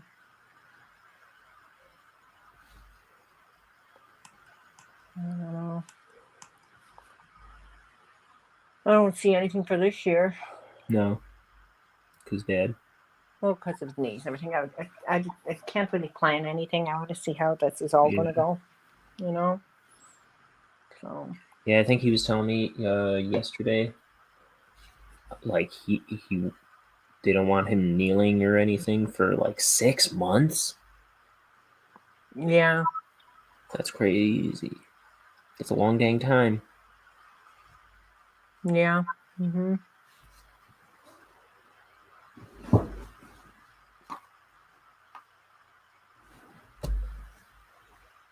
So we'll see how it goes.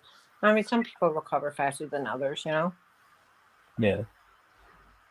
So we'll see how it goes.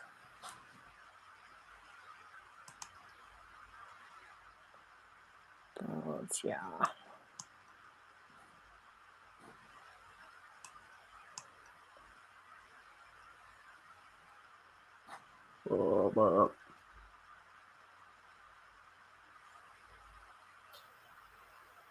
Can you draw a frog, Mom? I don't know. Probably not. Yeah, right. Maybe I'll You would draw a learn frog better than this. no, I'll probably learn something from watching you. This is a bad impression of a frog. It's like, what do you call it? Is it Magritte who does the Sing Beep or whatever? Is not. Yeah, Magritte did the painting of the pipe, and then it's got the caption under it that says, "This is not a pipe," in French. Mom, how do you say that in French? I know you. What? Jeez, you know how long it is since I went to school? I've forgotten all that. A pipe in French? This is not a pipe in French. It's like "Ceci n'est pas une pipe." Okay, I don't know. I forgot all my French. Yeah. Let me see. Can you read? Can you read that? Oh yeah, let's see. Ceci n'est pas une pipe. I don't know how you say it. Am I saying it right? Somebody told me I was saying it wrong once. Put it up again, I say. Huh? Put it up again. Ce n'est pas une. I don't know how to say pipe. Pipe, I guess. Ce n'est pas une pipe. Peep is the only one I'm not sure if I'm saying it right. That's the one I wasn't sure if I was saying wrong. Yeah. I know if it's peep or peep.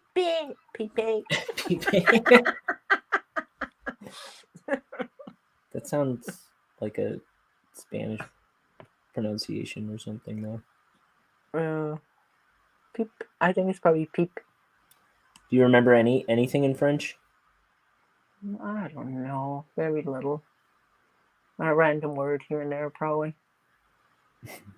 How long did you study French? 5 years in high school. 5 I was actually years? taking honors French, so I was doing pretty good. But, you know, once I was, you know, from 18 onwards, I never used it, so I forgot it all. Right. It just wasn't. Yeah. Didn't serve you well. I don't know why I took it. You had to take a language. So. See, I was trying to teach myself French for a little while, right after high school. Yeah.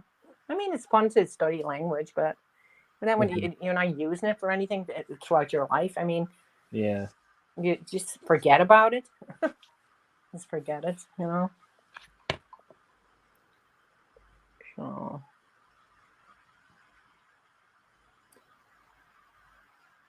Yeah, one of my friends, she took French all throughout high school, and she would just like work it into conversation all the time, like work French into conversation all the time. Oh, really? So she wouldn't forget it, yeah. Yeah, but also she taught her like after high school, I think, or like maybe toward the end of high school and after, she was teaching herself French, or no, I'm sorry, German, just for fun. Mm-hmm. And now she's married to a German guy. Really? Well, that works out good. Yeah. So she'll. Had she gone to Germany and met? Had she gone to Germany and the whole process and met him there? No, I don't know. I think she met him through work or something. Oh. Okay. I know they work at the same company right now. Mm-hmm.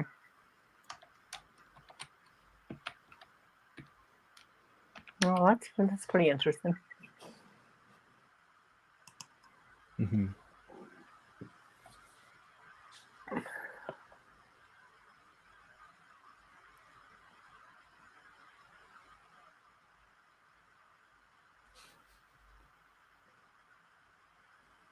How long do you think this page is going to take me, Mom? Let me see. Oh, geez. How much is left in the page? I'm on my 4th panel out of 5, 6, 7. Oh, well. How long have you been at it so far? An hour and a half. Well, probably another hour and a half. Yeah. Yeah, probably. I'm like right in the middle of the page.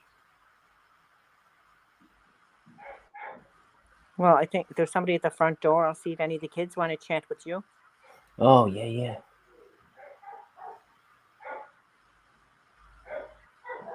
Yeah, that's got to be them. The dog is gone.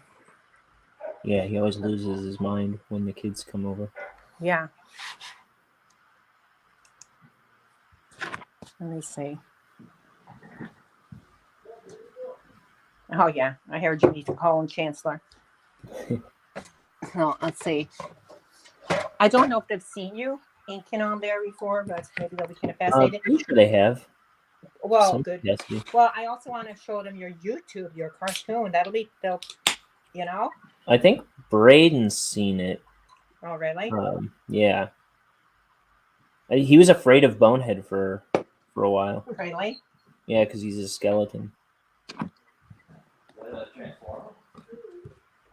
Yeah, that's his new one he got at the Lego store. That's a Lego? They're not a Transformer, it's a monster truck. This is a monster truck. Well, not right now. What is it right now, Braden? Hey, Braden. The race car? Wait, Ryan, did you mute? No. Oh. Hey, Uncle Ryan. Uncle Rhino's on. My nephews are all really good at drawing, too. Is it a podcast, Ryan? Sure. Uncle Rhino is doing a podcast. Look, he's drawing his cartoon. See? How do Who's I that? I don't know how to make it a full screen, Ryan. I watched what he made. Oh. Yeah. You're watching me? There he is on there he is on there. He's drawing He's more. drawing his cartoon, guys. See? Hi. Bonehead. Say hi, Uncle Rhino. He knew it was I Bonehead. like Bonehead. Yeah. You like Bonehead? He hears you. Talk to him. How's it going, Braden? Talk to Ryan. Talk to him. The red one is Bonehead's friend. Yeah. The red one's Bonehead's friend? Mort. Mort is That's the red right. guy. Hey, Chancellor, how's it going? Do you want to see Uncle Rhino drawing his cartoons? See? My nephew's Say hi, Braden Uncle and Rhino. Chancellor. No, hi. Hi, Braden. Hi, Chancellor. You don't want to say hi? Oh, yeah. Oh. Megalodon? There's Uncle Rhino. How does Say how do you hi. make him look Wait, like wait, a wait. monster? Here What he can you is. do to him? I wish I could see that. Say hi. Oh, Say you hi. take them apart and then Say hi. look, one of your pants died. Oh, it's okay. It's just sleeping. Say hi, Uncle Rhino. I think it's not sleeping. You think it's not sleeping? Say hi, Rhino. Say hello. They're too excited to tell him. talk about their own stuff that's going on. Yeah. Braden is showing his Transformer book. Oh yeah. Give me those Transformers really fast. What's the yellow Back and one? forth he can do. The yellow one. What's he called? Oh, I'm sorry. I don't know. They're all into their own, whatever, Yeah. their own excitement. You know. Oh, that's fine. They'll outlive us all. Huh? I just said they'll outlive us all. That they Yeah. will. They don't got time for us. They got. I don't know. Oh, don't put on the TV already. They just got here. First thing, he wants to turn on the TV before he can even talk to the kids. So, is he awake? Yes.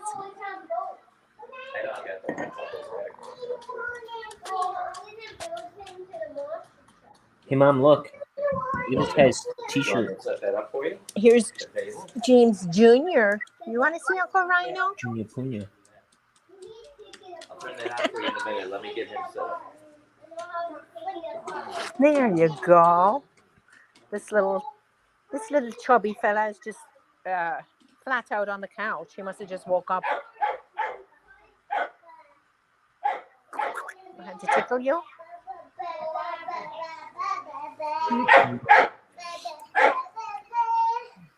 Sounds like Christmas over there. Hold on. I can't hear you with the noise between the dog and the kids. What do you say, Ryan? I said it sounds like Christmas over there. And that's only 3 boys out of the huge family that we have. I know. Actually, that's just 2 boys because the baby's laying on the couch, not saying a word.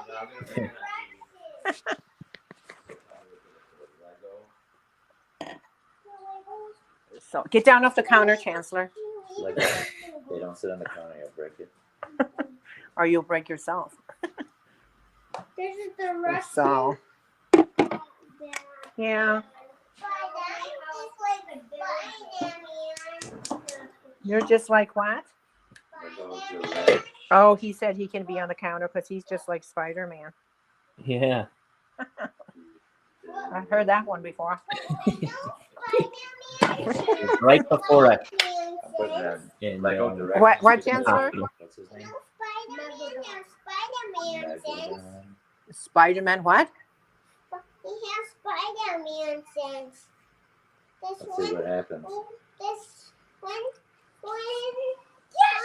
there's something by his back. He knows there's something by his back. There it is. Spider sense. Oh, Spider-Man. Spider-Man has Spider-Man sense. Because He if has Spider-Man something's by his back, he knows something's by his back. Because he has Spider-Man sense. His Like, okay. spidey senses are tingling. Now I know. So he's really into Spider-Man now. Yeah. Oh, he's Yep. big into Spider-Man. I Yeah. bought him. One of the things I bought him for Christmas was a little Nike tracksuit. You know, it was red, mostly red, with some black trim on it. A little like zipper jacket and pants. I guess he was so excited because he thought he was Spider-Man, just because it was red and black. Hey, James Jr. Hey, James Jr. Let me take off your boots. So I should let you go, Ryan, because Jimmy's away downstairs, and I'm gonna Okay. run after these guys and warm up the food. And Uh-huh. but I'll catch up with you later. Okay. Okay. Well, it was fun. Yeah, thanks for coming on. Watching and chatting. So Yeah. yeah, maybe next time I'll get some of my stuff together. Yeah. So all right. Well, I'll talk to you later on, Ryan. But anytime you're off, let me know and just come by and I'll make you some dinner. Okay. All right. I'll talk to you later. Okay, talk to you later. All right. Okay. Bye. Bye, Mom. Love you. Love you.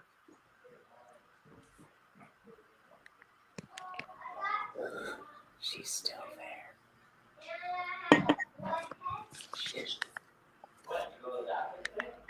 I don't think she knows how to. I'm gonna kick her properly from the show. There we go. Boom. That was my mom.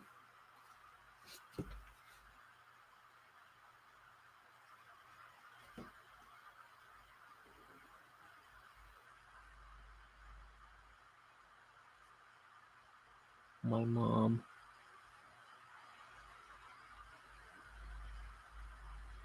Checking out my show.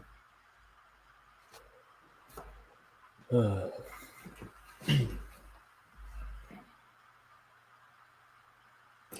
now I don't know what I'm going to talk about,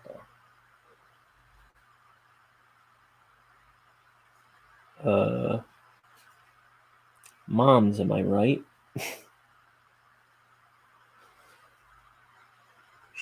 She can't just give me my space.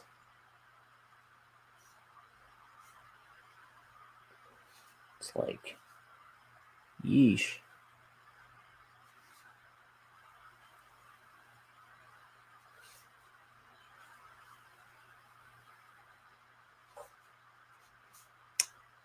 La, la, la.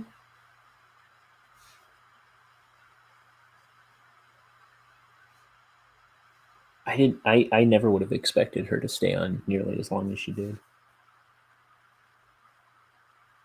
Or even just come on her own to begin with. But she didn't have her camera on it.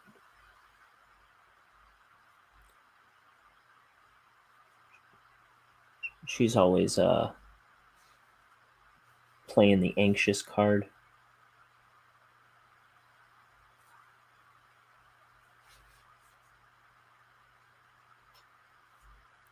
So I'm surprised she would come on to a public broadcast. Next time I see her, I'll be like, "Wow, you're on YouTube in front of the whole wide world," and she'll be like, "That was broadcast?" No, she knows.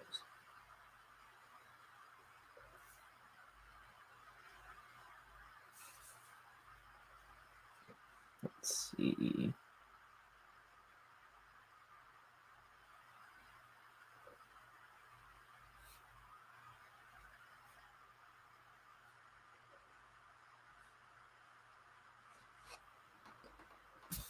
There's that panel. Let's see what I got so far.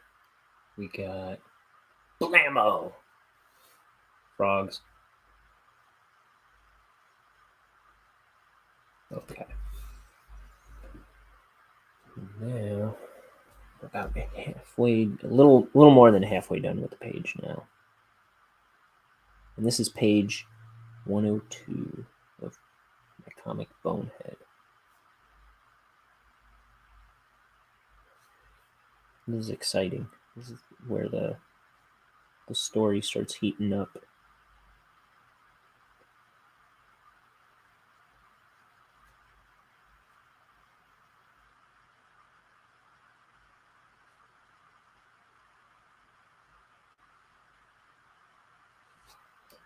And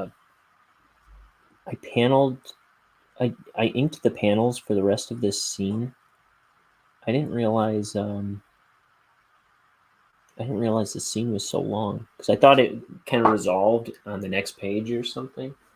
I think there's like, let's see, 1, 2, 3, 4, 5 more pages to this scene.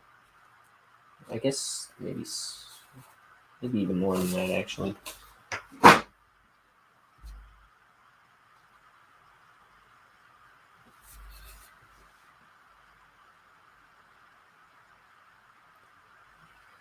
Five more pages with this alien character in this scene.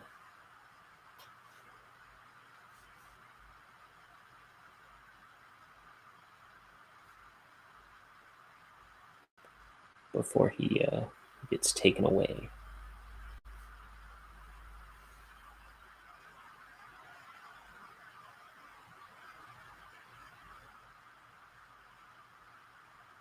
Okay.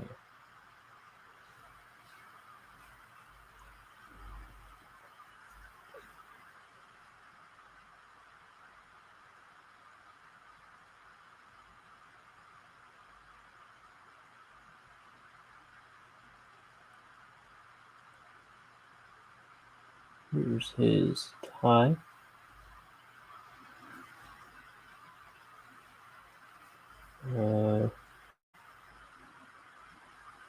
Yeah.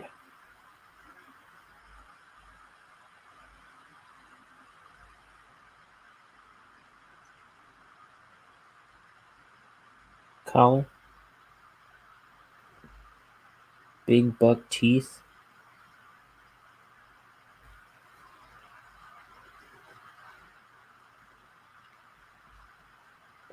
See, all the main characters for Bonehead, they kind of started with like a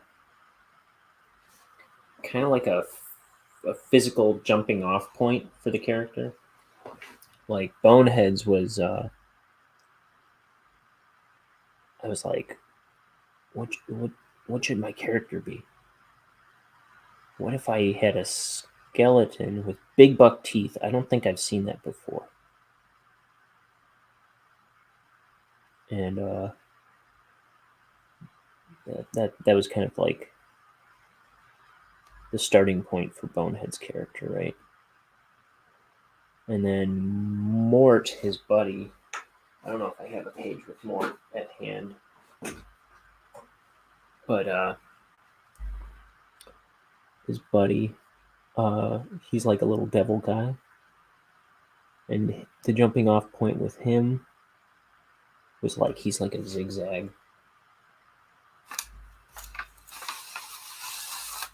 Like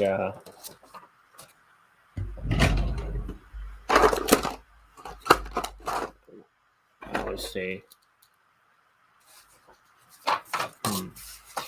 Move this out of the way real quick. Like Mort, he kind of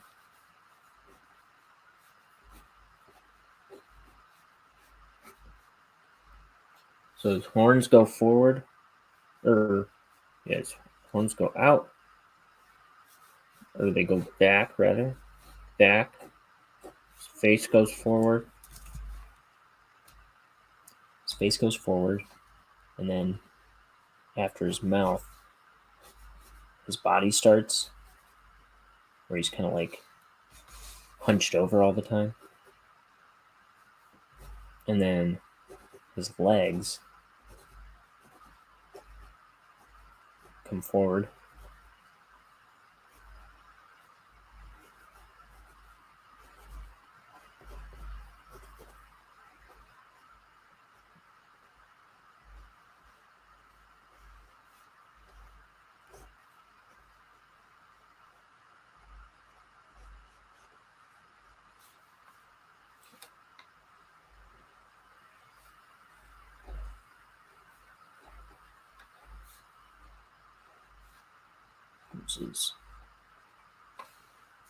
There's Mort's teeth, and then after that, like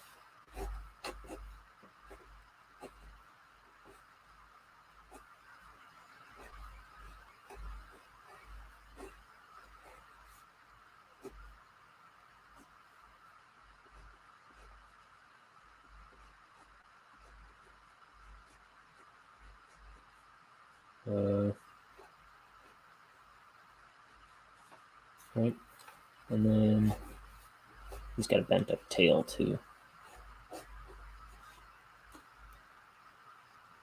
So there's a quick drawing of Mort.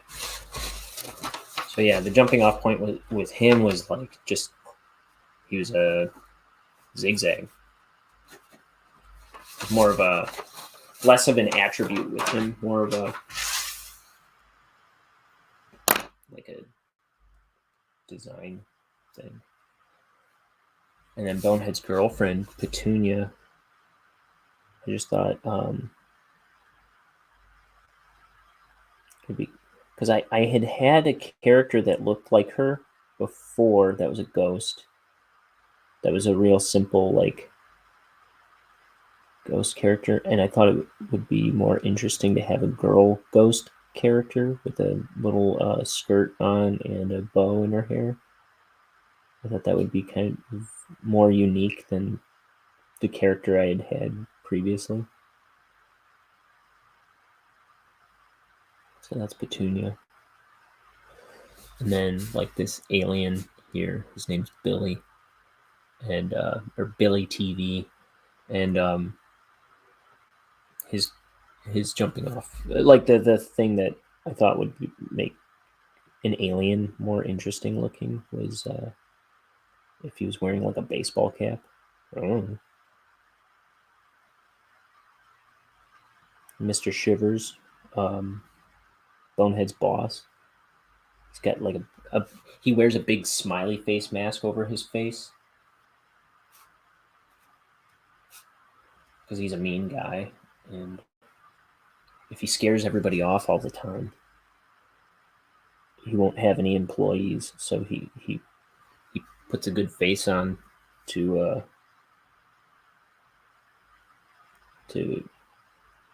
keep people around. It's kind of the idea there.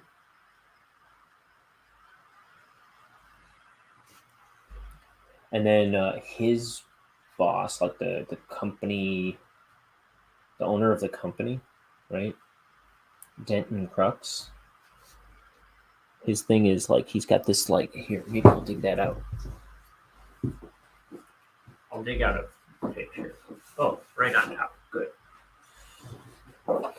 So here we got Mr. Shivers with his smiley face mask, and here's Denton Crux, and his thing was the bone bow tie kind of thing, because he's the owner of a poison factory, and I thought it would be cool if he had like a bone bow tie, and he looks like the Skull and Crossbones. Oh, and here, for that matter, do I have the other characters right here to them? Let me see. I should.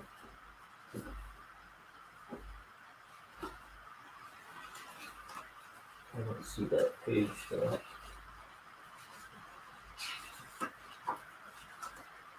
Maybe not. Oh, here it is. There's Petunia. Ain't she a doll? And also, I liked the idea of having like how ghosts have the wisp tail. She also has the wisp long hair.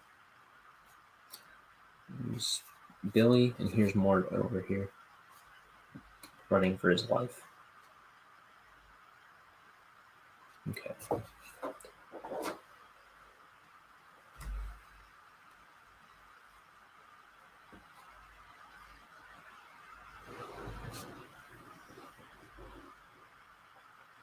Okay, now Bonehead.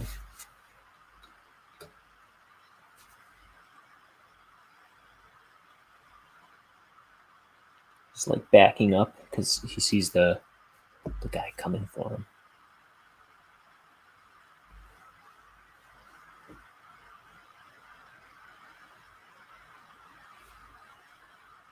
He bonks the shelves behind him.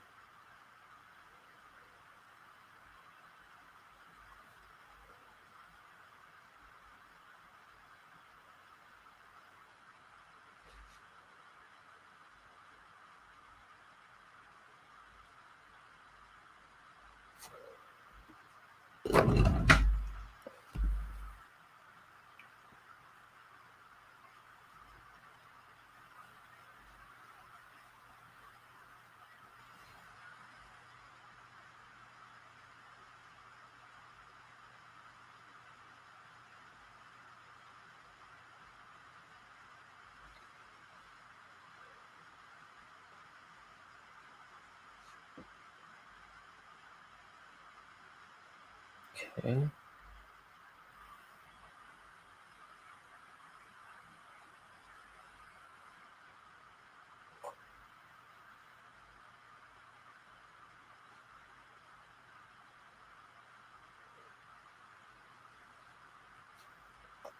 see, you know.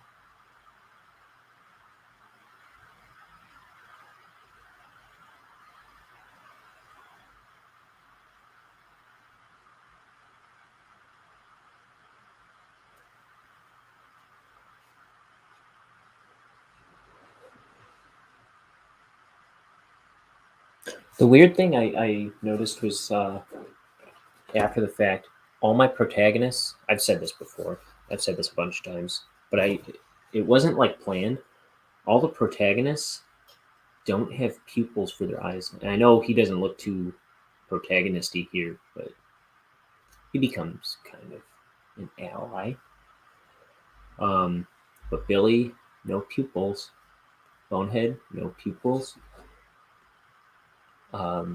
Petunia, no pupils.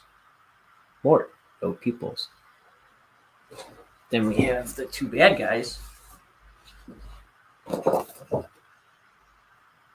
Mr. Shivers, pupils.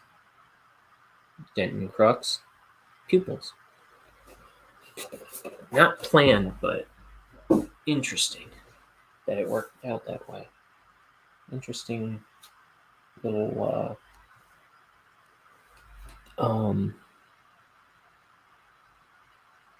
unifying factor.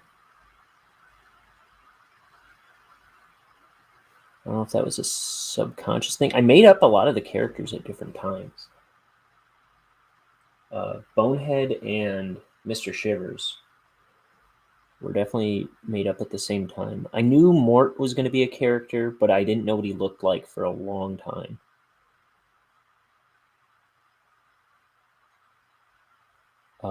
Billy TV I made up real early on. Only he had like TV antennas coming off his head, like the rabbit ears, you know?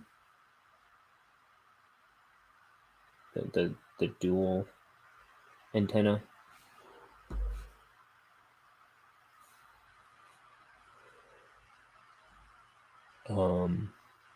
But him I made up real early on. I was looking through those notebooks recently on this channel, and where I was first drawing Bonehead stuff, and there's some other alien type characters that I did a couple drawings of that I think look really neat. I'm surprised I didn't hang on to them. Like I didn't do anything with them.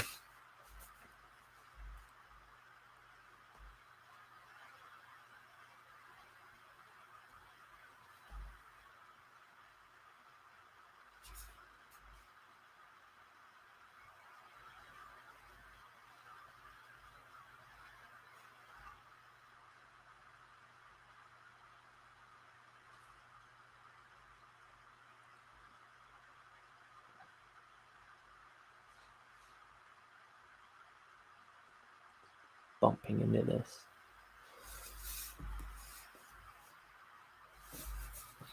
Okay, let's see.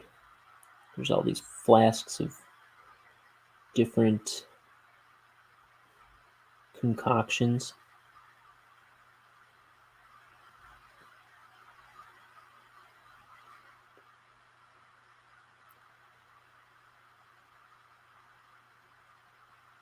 Bonehead's in a science lab in the basement of the factory.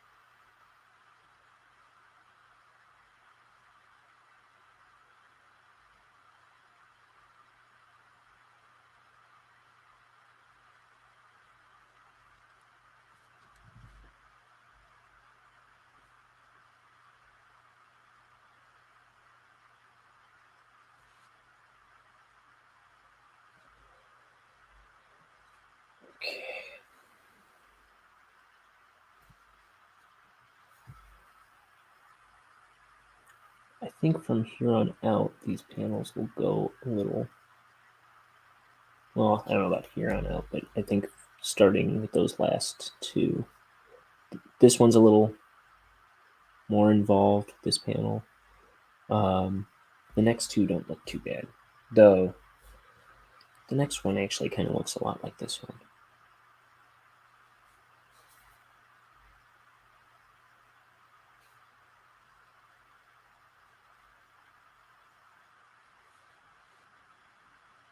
Yeah.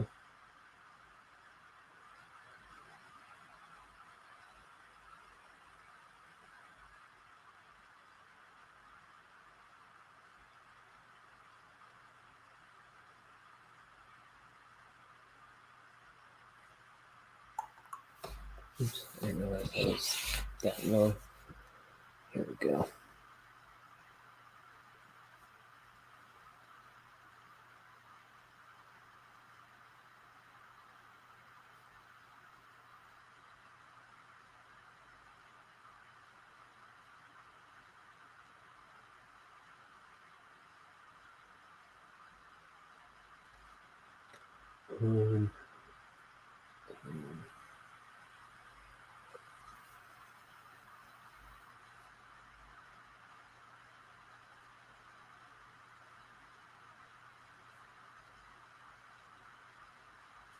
So when it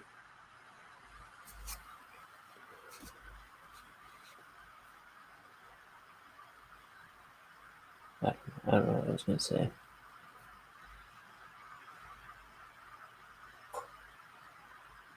But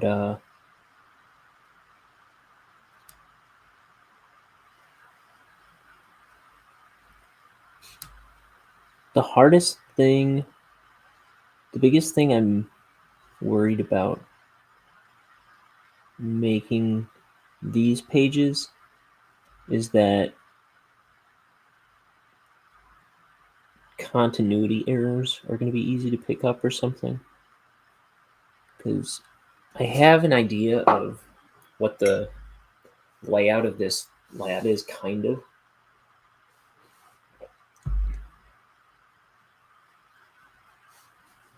But like as I draw it from panel to panel, like I feel like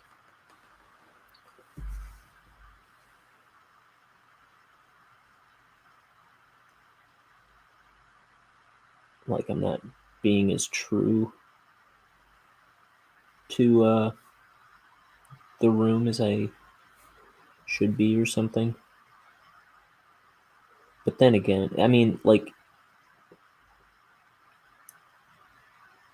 you know, first and foremost, I'm trying to tell a story. I'm not so much trying to make a perfect representation of the room that the characters are in over and over. You know what I mean? Like, it's not a science textbook that I'm drawing here.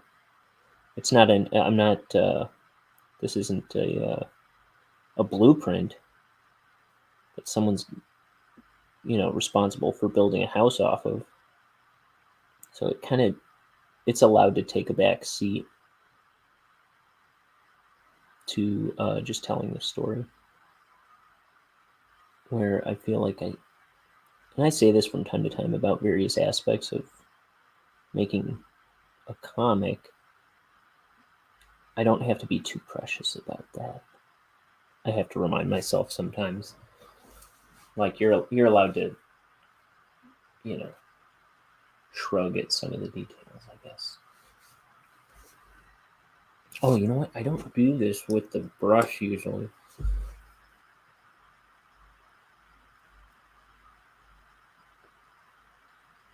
I usually do the. Sorry, I always put the brush in my mouth. I usually do the sound effects and things with these Copic Multiliners. I'm going to use a smaller one though.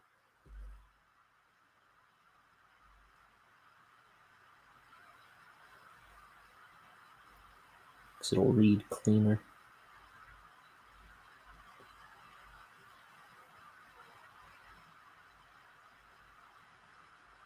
This is a 0.5 I'm using.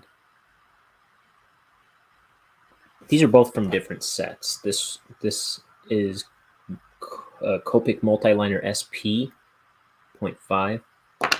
This is a Copic Multiliner Black 0.8. So this one's a little bigger than the 0.5. I don't know what the difference is between the SP and the black. They're just whatever sets I got at the time. As long as it's a multiliner, it's a pretty decent pen. I never used to like technical pens. I don't know. I've never had a problem with these Copic ones. I know that when I was growing up, I hated using microns. I never liked microns. I haven't picked one up in years, but my problem was they would always like bleed wherever you left off your line, and that drove me crazy. Am I still drawing with this? Yeah, I am. I want to go back to the brush. But yeah, these I don't think do that. They're better for art, if you ask me. I have a cousin who's a really good artist.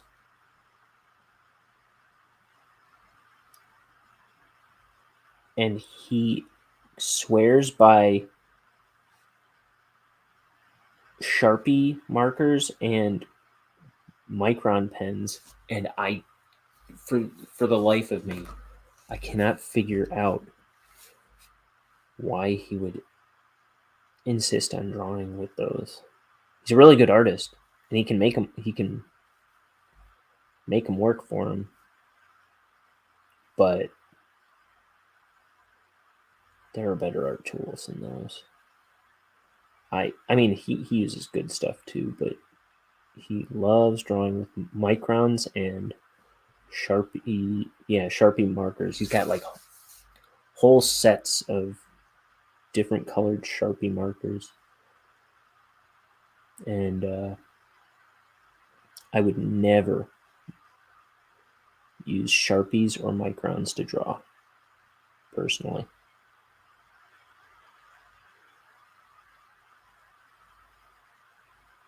I can't imagine getting any good results out of those myself.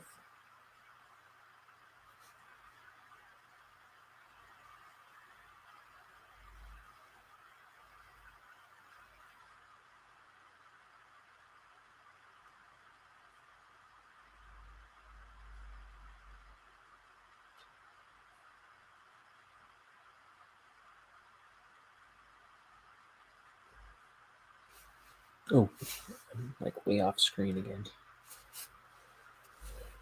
I have a bad habit of wandering off screen.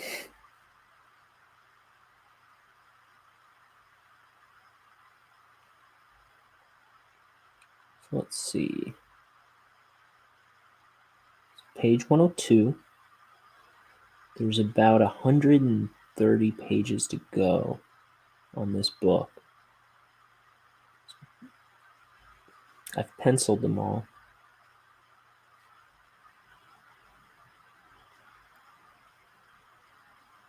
And I think the plan was that I should be done, that I wanted to be done inking this whole book by the end of April or May. It's February, March, April, May.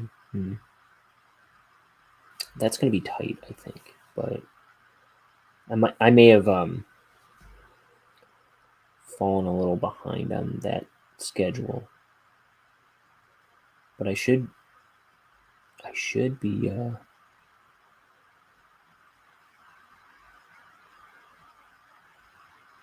able to finish it by June. I don't see why I wouldn't be able to finish it by the end of June. Unless I get a lot of opportunities to really like kick it into gear. Because I do this all in the margins of my life, you know what I mean? I try to make it work every day. But, you know, first of all, I don't get paid to do this book.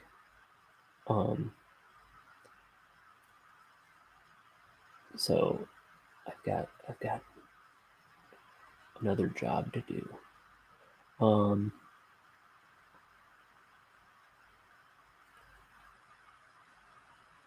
But this is how I'd rather be spending my days. So I try to make it a point to try and get to it every day.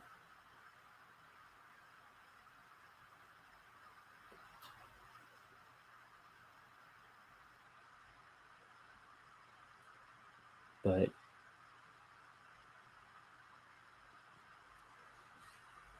it's not always, it doesn't always work. Like the other day, oh man. So I only ink this when I'm broadcasting on this channel, right? So I've inked every page here, but and I won't do it if I'm not broadcasting. Something might make me want to change that down the line. I don't know. Like if I'm not too worried about spoilers. I don't know. If it's like it's going to be too tedious to make happen after a while, I don't know.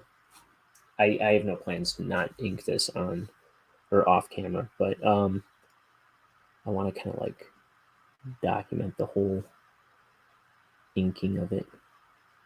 And once the time comes to color, I'll probably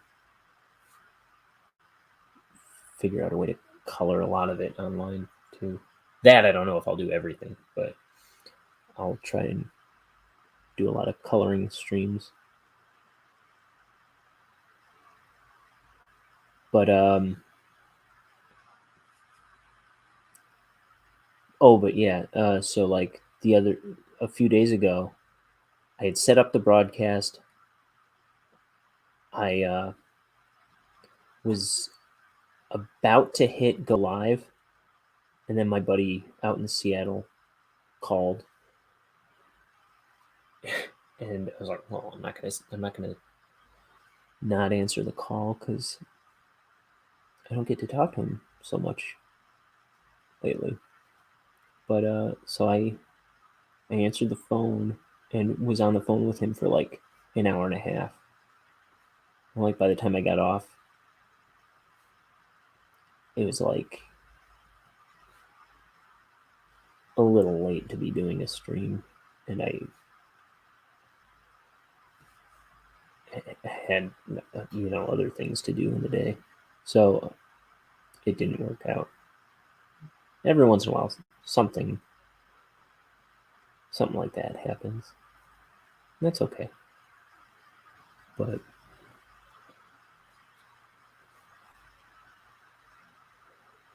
like I was telling my mom, like if this project, were to get to a point where it makes me not want to, if I can't drop this project to hang out with my family or my friends, then it's a problem, right? Because this I'm doing for fun. Once the project becomes tyrannical, then that's no good. So I try not to let it like overstep its boundaries in my life. While it is very important to me to be drawing and making something with my drawing, that's also very important to me. I want to get these I want to get these dream projects made. Comic books, animations, stuff like that. I've got all these characters that I want to tell stories with. So I want to get these dream projects done, but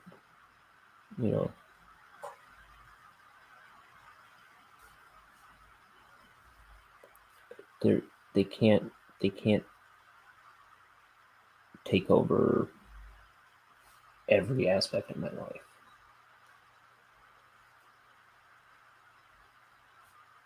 if that makes sense.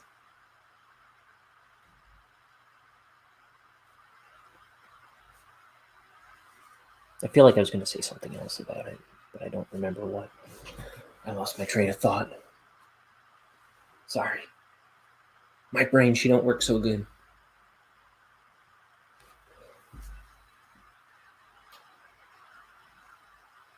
Also, my brain is a woman. Apparently.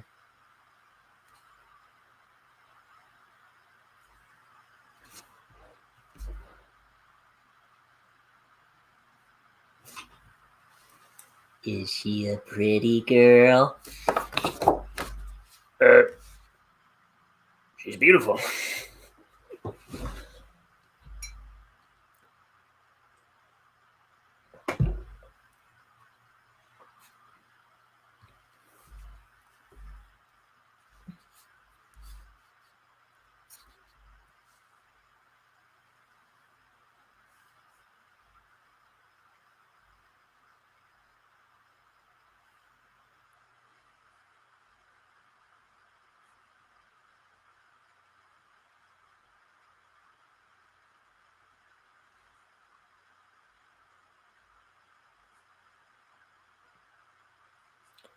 So, when I turned... So, in my teens and in my 20s, like, I always wanted to do comics. I always had, like, a comic that I was starting or little animations that I was making.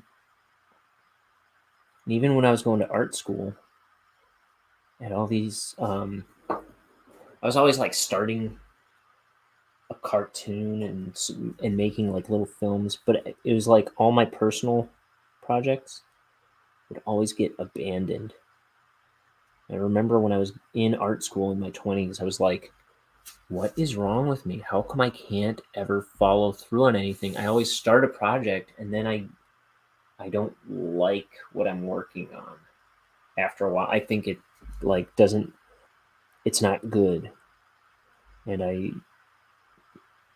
abandoned it.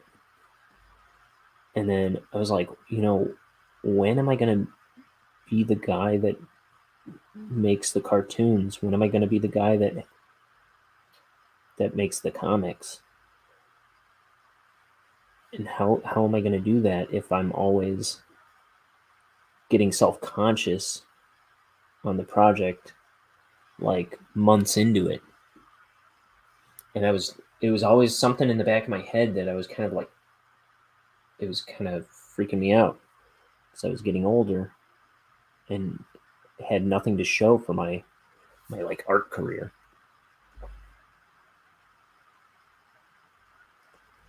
But what really lit a fire under me was turning 30, where I was like, oh man, my 20s are gone and I still haven't done anything. Like, I still haven't finished anything. So I got it under my skin to start a cartoon that I had written a while earlier. It was the Bonehead Cartoon. And I spent all of 2019. I came up with a plan that I was going to do a project a year for the next 5 years at that point. And the first thing I wanted to do was make the Bonehead Cartoon, because it was already written and kind of like partly storyboarded. So I was like, okay, I'm going to follow through on that. And by the way, I should say, I brought this book out a while ago. This was a big help, I feel like, with now it talks about all kinds of aspects of animating cartoons, or like, I don't know, it's like got interviews with the late Steven Hillenburg. It's got I don't know, it just kind of talks about Joe Murray's background. This is the creator of Rocko's Modern Life and Camp Lazlo. And but it kind of, there's one thing in here somewhere that I found really helpful. I don't remember if there was a lot of stuff like this throughout the book,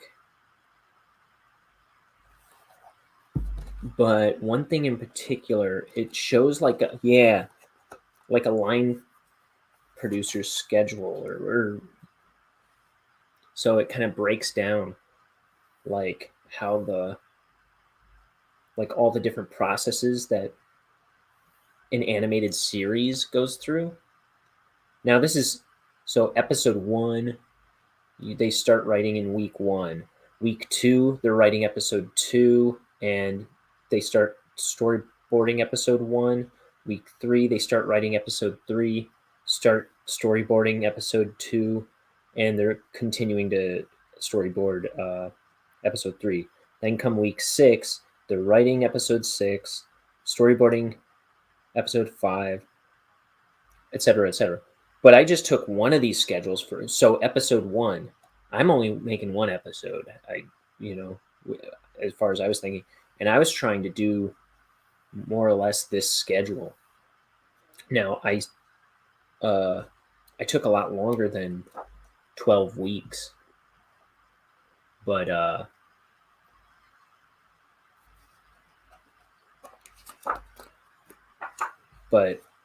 found that that this helped a lot. Writing, storyboard, dialogue, animatic, timing sheets, backgrounds and art direction, ship overseas, whatever. But I kind of made up my own schedule that was similar to that, and that's how I got through that project. Was like, okay, I'll spend this much time writing, this much time storyboarding, this much time blocking out my scenes. I'll spend this much time. Like, I just laid out like step by step what I had to do, and I don't know, that I just found that book helpful. But what was I originally talking about? So I wanted to make a project a year, and that cartoon ended because I was in a similar boat. I was doing it in the corners of my life. It took me like the better part of a year to, like, I gave myself a year to make it, but it ended up like, I think I finished it a little over a year, animating it and everything. And then I think I was still working on some backgrounds and the sound forever. That stuff was real painful. That took me forever. But I think it was like well into 2020 that I was still tweaking that stuff. So that was my first project. It's rough around the edges, but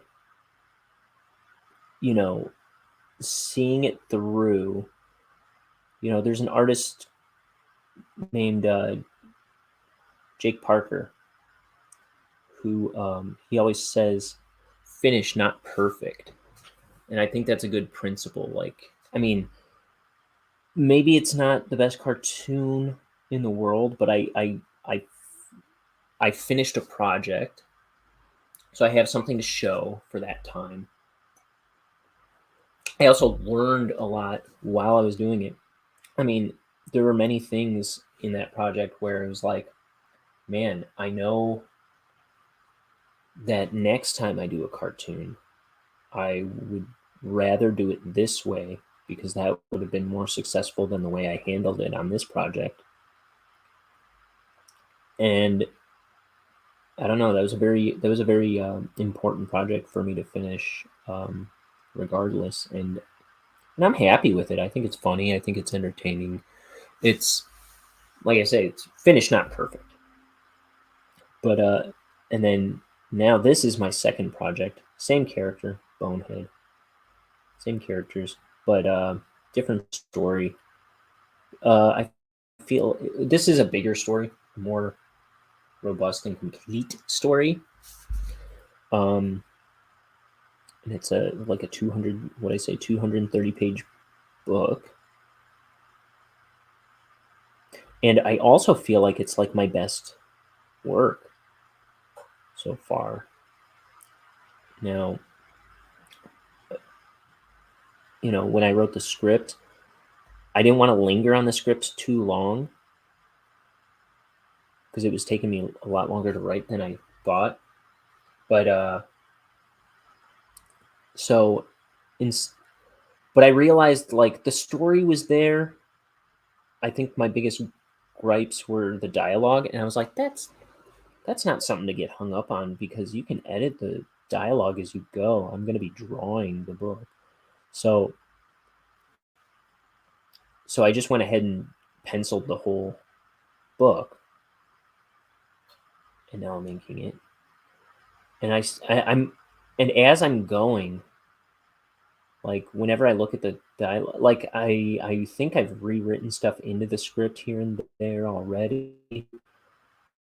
And I'm always thinking like, I know I don't say this in the script, and I probably should.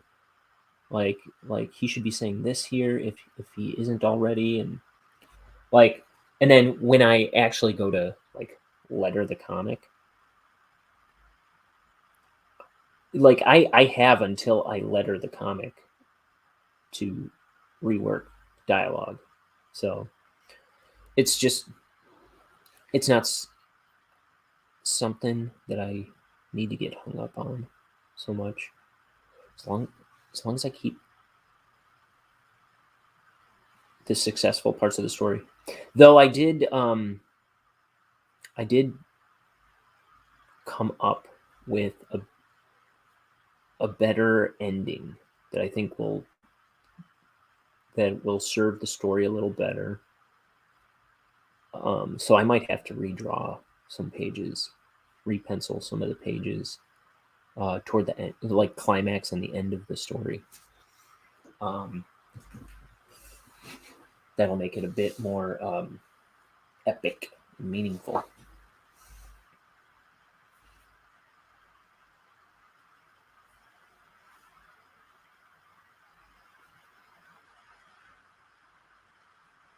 So,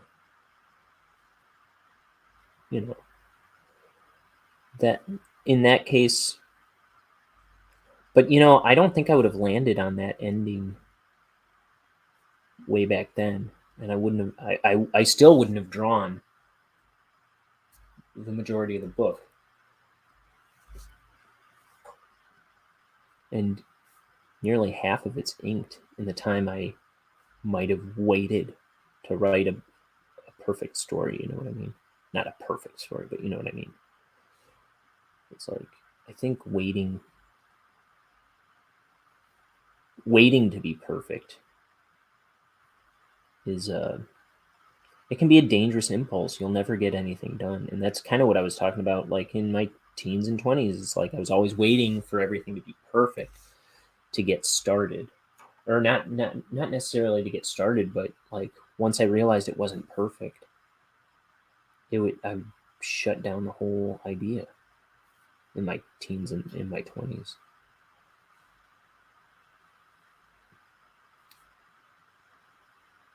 It's like I always think of Jake Parker when I'm working on stuff like that. Like, well, what are you gonna do? Wait for it to be perfect? Like, I'll never do anything.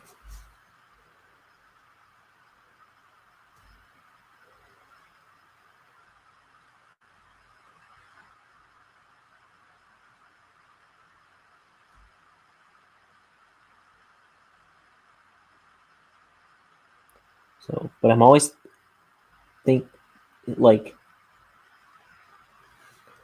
I want what I do now to be as good as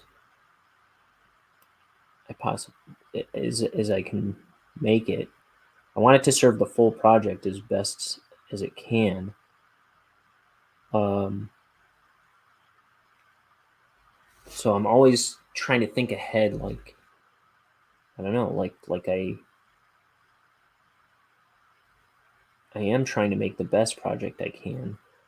So that's why I'm like thinking of a new ending and stuff like that. Like I don't want to settle for putting out like making an inferior book.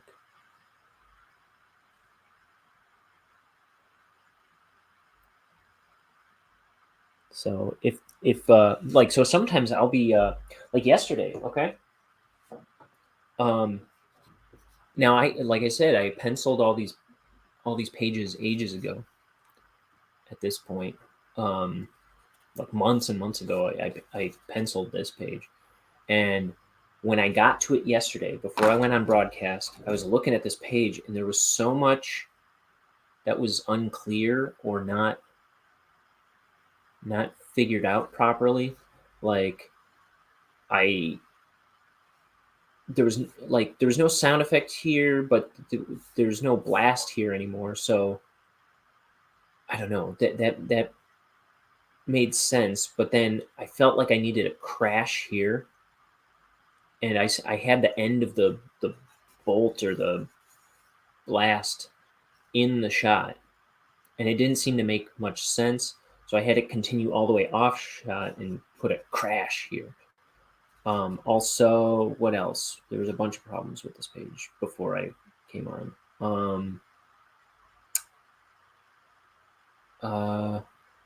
This this was all like crammed in the corner here. I was like, that looks so trashy. So I erased it, or no, I traced it. I think with a with a light table, I got a piece of paper and I traced the letters, but I positioned the W better on the loose piece of paper. And then I traced it back onto here in a better position. So that looked better. I liked this bar. I know that looks kind of like wonky and crazy, but I thought that worked well.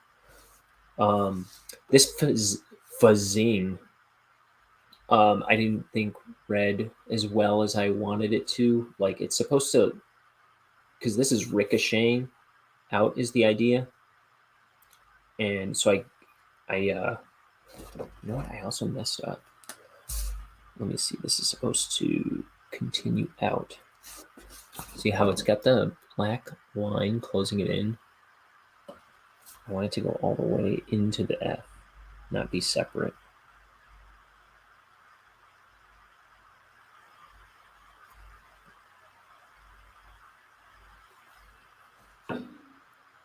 Better. Okay. I meant to do that yesterday at one point. But like this was at a different angle, and I don't think it had those stripes or those like speed lines. Like it's going this way, then it's going this way. I thought that worked a little better once I changed it. This one had such an ambiguous background. Like I had this character looking like there, like that. There was no sound effect, and this background was so vague that I could not even tell what was going on in that panel. So I redid all that, but it's like,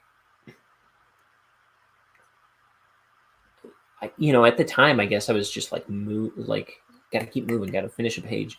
And then when I got to this page to ink it, I was like, well, I can't ink the page as it is because it'll be the crummiest page in the book when it should be a very successful page because there's so much effect stuff going on, and it could be a really cool page, and it would be a disservice to the whole project if I just said good enough. So I'm always trying to like figure out how to make it successful as I'm going,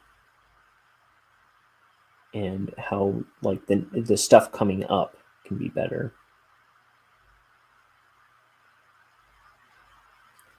And I know I was doing that when I did the cartoon too, which I just posted on this channel, but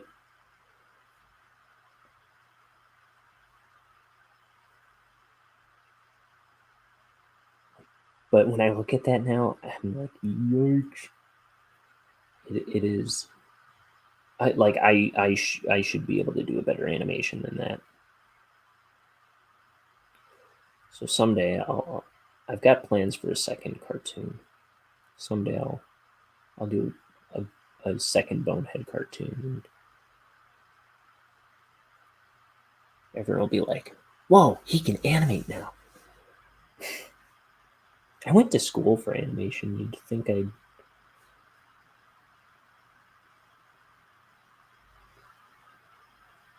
But I was trying to, when I made that, I was trying to step on my tiptoes and do the best I could, but that's not what I see when I look at it now. But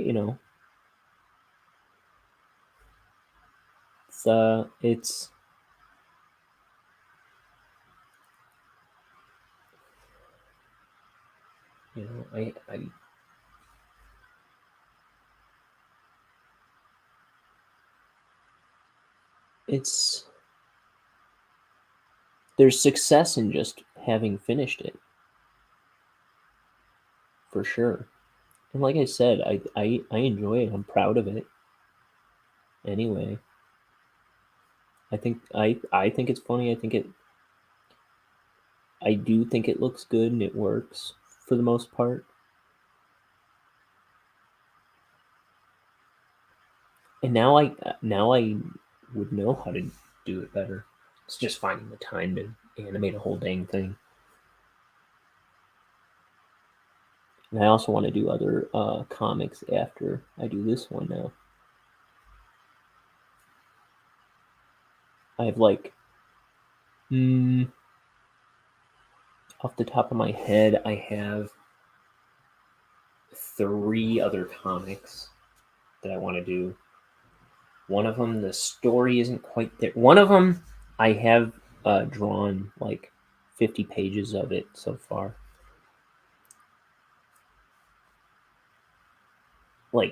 Kind of the first act is pretty much done. Though I would probably try and go over all the retouch it before I just dive back into that one. 'Cause that one I started a long time ago.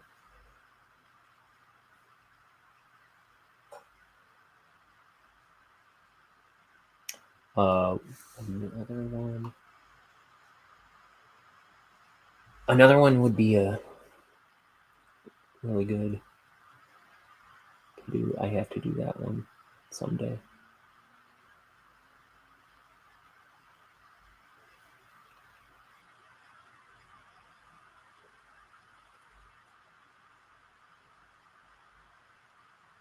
And then there's beyond that, there's a bunch of other characters I would like to do a story of someday. I just don't know what those stories are quite yet.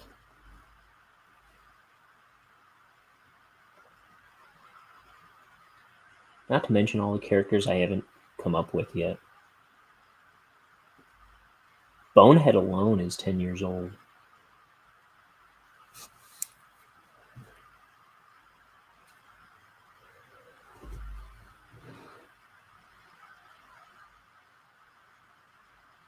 A lot of these other characters I've come up with since I made Bonehead up.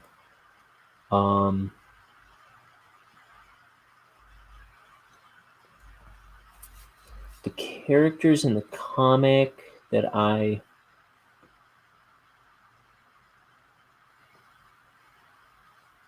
see, my brother's texting me about something. The characters in the comic that I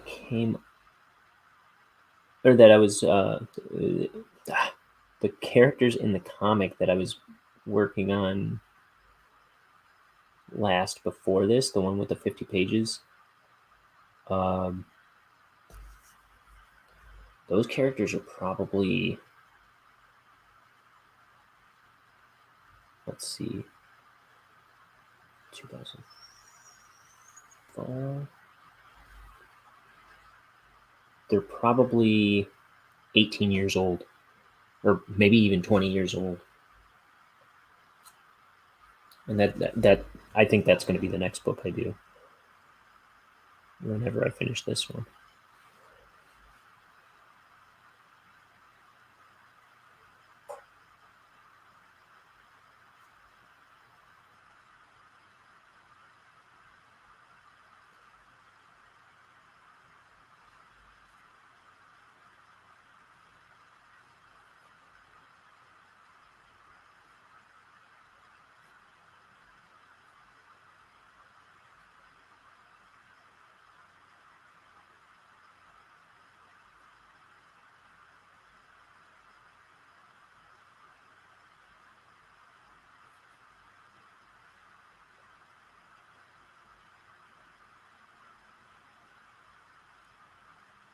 Let me see what my brother was saying. He might need me to answer.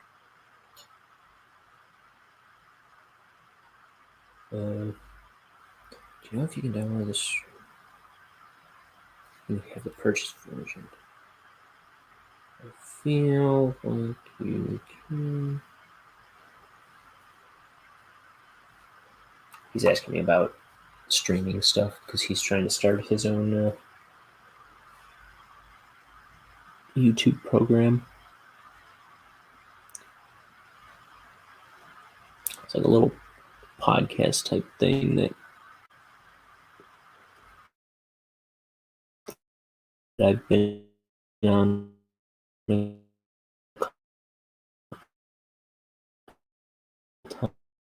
times. Whoa, whoa, whoa. What was that about? Why is there two of me? Sorry, my StreamYard was just freaking out all of a sudden.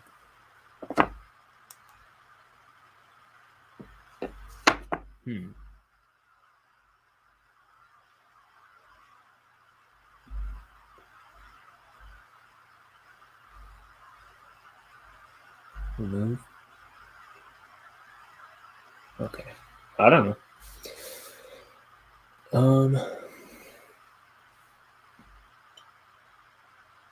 He's asking me about. Yeah. So this show, it broadcasts through a thing called StreamYard so I can dual stream to both YouTube and Twitch. And he's asking me questions about StreamYard. I feel like you can, but I'm not sure. Okay.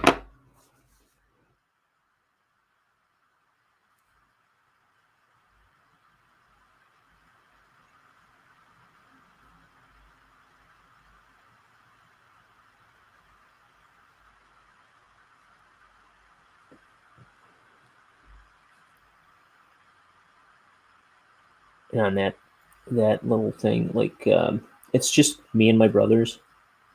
It's like, in fact, I've only been on one episode so far. I was in another one, and he scrapped it because I guess there were problems with it. And then I recorded another one with him last night, and I think he's scrapping it because of his audio. His audio was kind of acting up for some reason last night. And what else? He's done a couple other episodes with my other brothers. It's he just talks about stuff that's going on in the world. Like, they were talking about football last night, and they were also talking about this guy that does some kind of children's program named Blippi. They're talking about or Bippy, I don't know, some clown, literally, and probably figuratively because he's a clown. He's probably a literal and figurative clown. Am I making myself clear?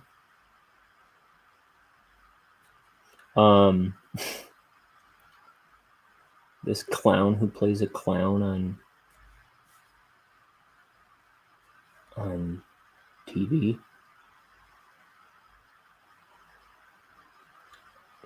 They were talking about him last night.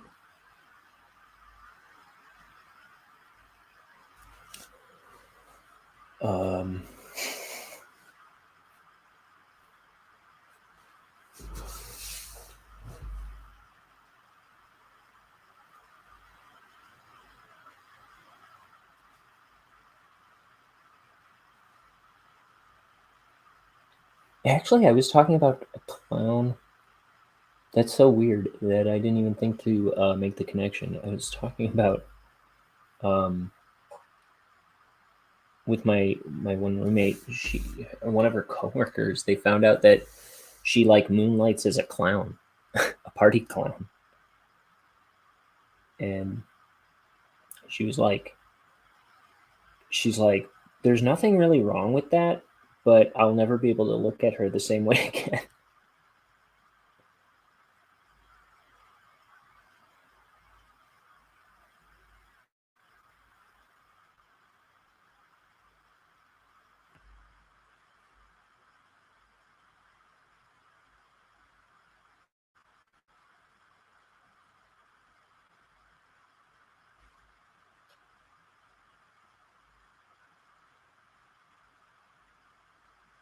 Oof.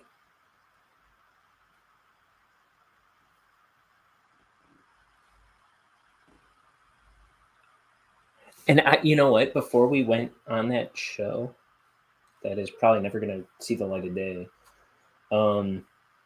Before we did that, I was thinking, oh man, I got to think of a way to work that into the conversation. And then when I got back up here and went live with them, I immediately forgot about it. And I can't believe I didn't think to mention it when we were talking about a clown.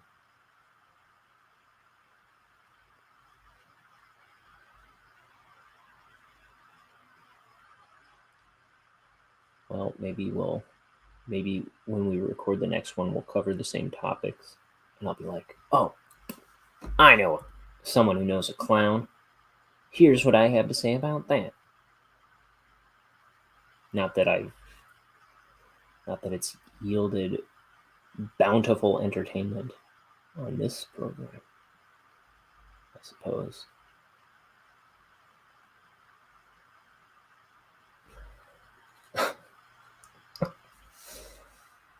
Yeah, that gold mine, how could I have nearly never talked about that? Self-saboteur. I don't know.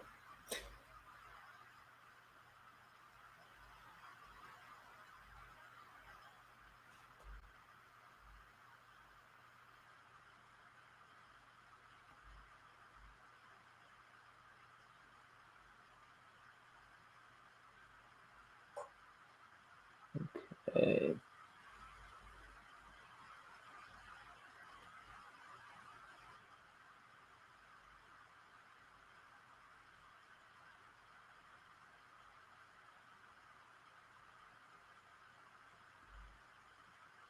Broken glass from the frog tank that got blowed up.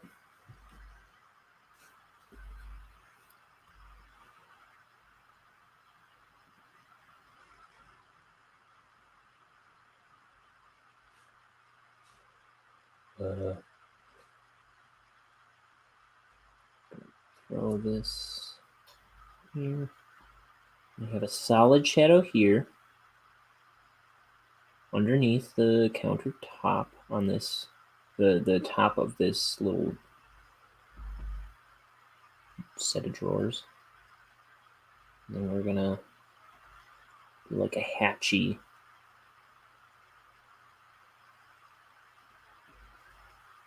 shadow on the rest of this side, this face.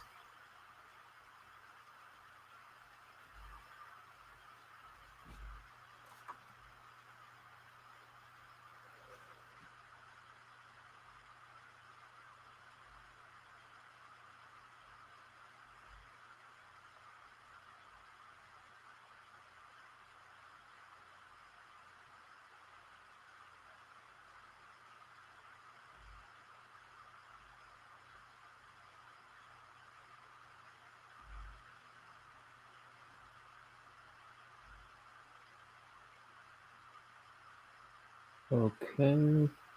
And this, a little lighter on these ones.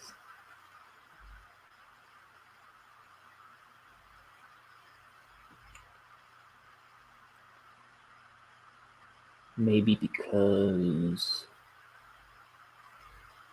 it's higher, more light gets to it, even though it's still on the same face. I don't know. Maybe because I just felt like it is all. I don't know. Sometimes I don't even know why I do the things. I don't know where the decision comes from. And that goes to that goes a lot with the story in Bonehead, like how the whole book came together. It was like I had all these like when I first started it, it's like I just knew that Bonehead worked in a poison factory, and I knew there was an alien, and I had certain aspect, like I knew characters before I knew why the characters, and I knew a lot of story elements before I knew why or how they were connected or anything. And then it was like I just kind of used that as a springboard, and I was like, okay, so he's got to do this, he's got to do this. There's got to be a giant worm in there. There's got to be teleportation. There's this scene where this is going to happen. There's this scene where this is going to happen. And then I was like, okay, well, what do I do with that? How do I connect all those? And then that was kind of like the next assignment when I was coming up with the story. Like how, like connecting all these random images I had in my head. It's like before I knew why, it was just I had all these like facts about the story in my head.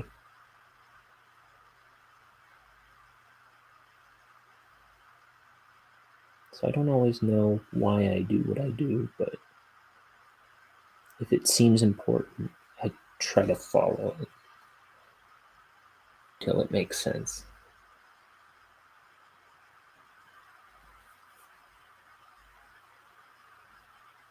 Does that make sense? Oh.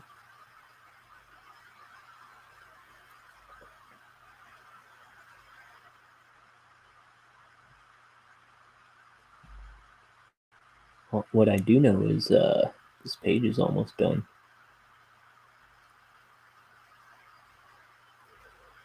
These pages are taking me longer than they previously have. This one's 3 hours long.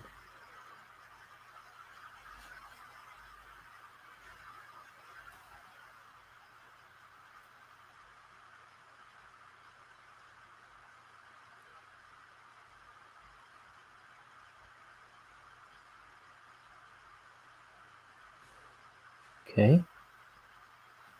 Can't forget the corpse. That's Bonehead's whole job.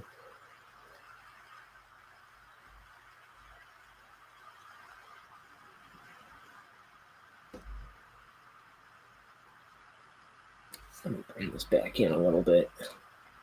Let's see.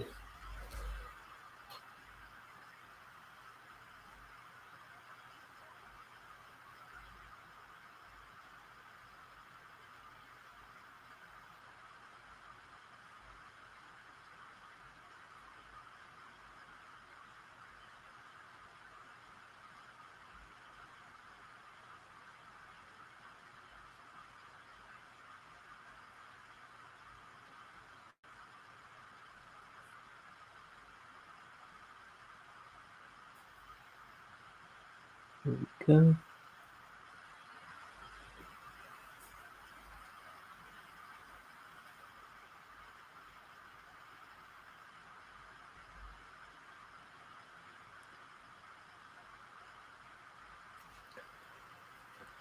So I'm going, you might see I'm going lighter on the details inside than I am the exterior lines, which I do sometimes to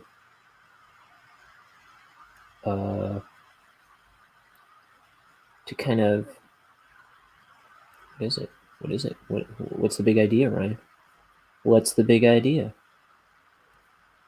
I think it just helps the objects stand out. I'll give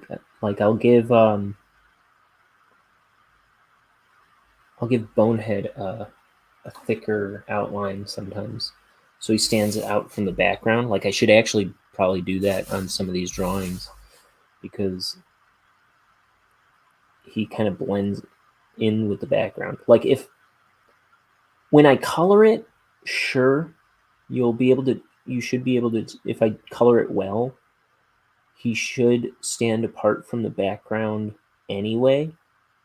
But I have a sense that it should kind of read well on the inks alone, like, as well.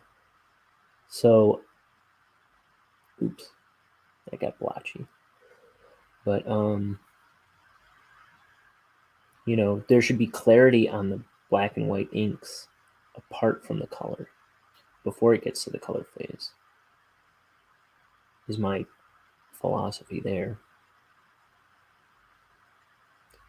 So it's not necessarily just the interior details. Okay, so see, I'm doing, or the exterior lines, sorry, not just for the exterior lines necessarily either, because I want this hand to sit on top of his body, so that'll contrast with his, I might have gone a little too thick on that finger. I'll clean that up with the white once it dries a little bit. But the contrast over his collar there will put his hand in front of that collar, and his head's going to stand out in front of this drawer. It's going to put him in front visually. It's going to give depth to what's on the page. And I try to do that. It's not always at the front of my mind. I gotta try and be aware of that a little more.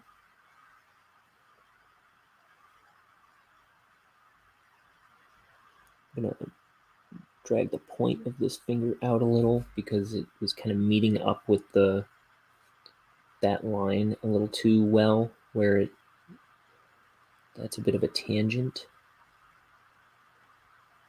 So now it's, speaking of tangent, this one meets that line. I don't like that. I might do something with the whiteout on that.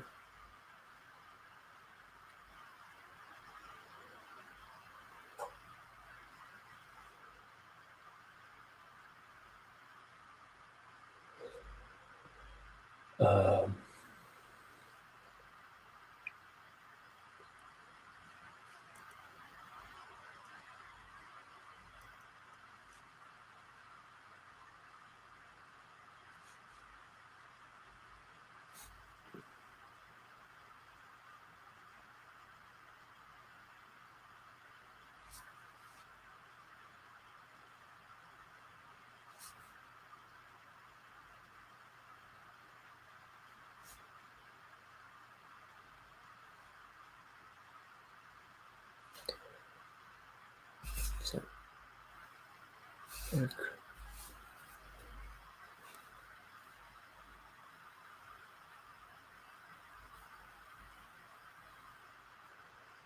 And then I'll do a little bit on this one, drawing.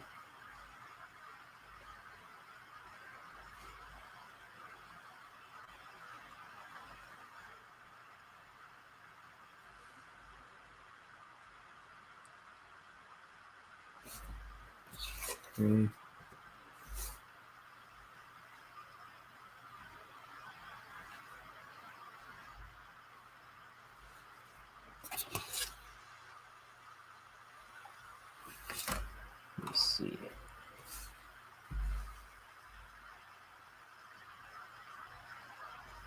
Probably go lighter on these ones. Oops, my on screen.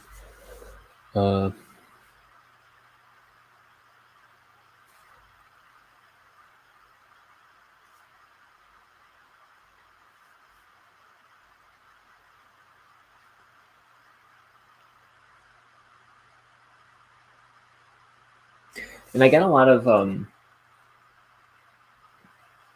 comic principles from watching a bunch of comic artists work. There's a lot of comic artists that draw on YouTube.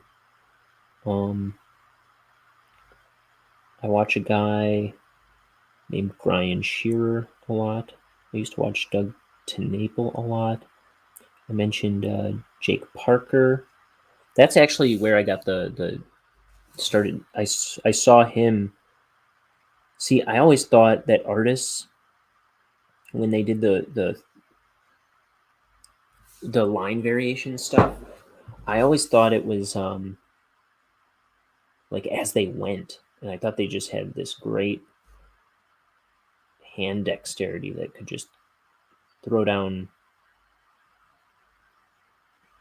like these mathematical lines that just kind of like were right for the right width. I don't know.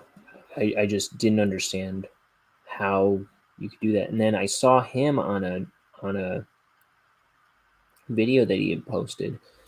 He drew this dragon, and then he went back over a bunch of the line work and made it thicker. And it was the first time I'd seen that and kind of was like, oh, I get it now. And it's like there's a lot of that when I usually put on art streams while I'm drawing now. But I'm like every once in a while I'll pick up something where I'm like, oh, so that's why they do that, or that's how they do that, or and it's very so I've got a lot of tips, but I might not always have the best solution for something in my back pocket, or I might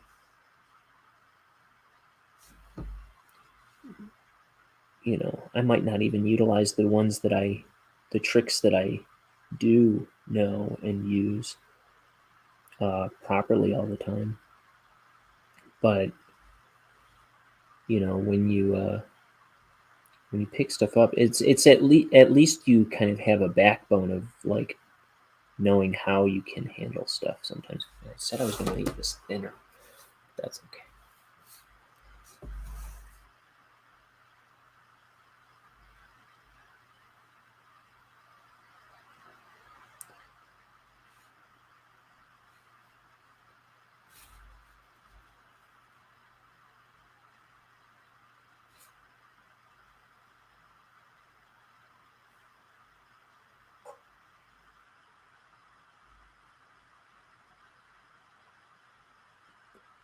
It's 7 o'clock.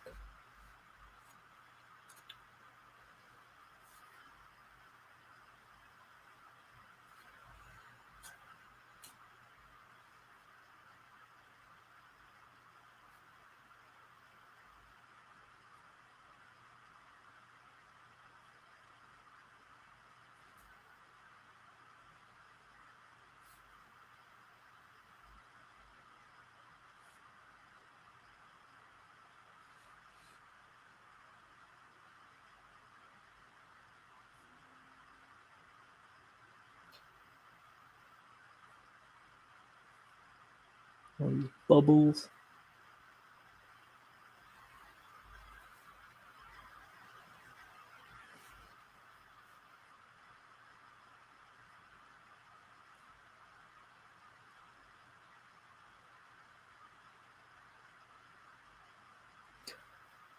And I wanted to do this book. See, I never used ink and brush. Before I started watching artists make comics online or draw online, I saw a couple people doing it, and I was like, I think I should learn how to do some, because at the time, I was mostly doing art digitally and had been for a long time. I was like, and before that, if I ever drew, I would draw with mechanical pencils, and then I was an art student. Maybe something like this I would use. Actually, I was using cruder pens than that, but not Minecraft. But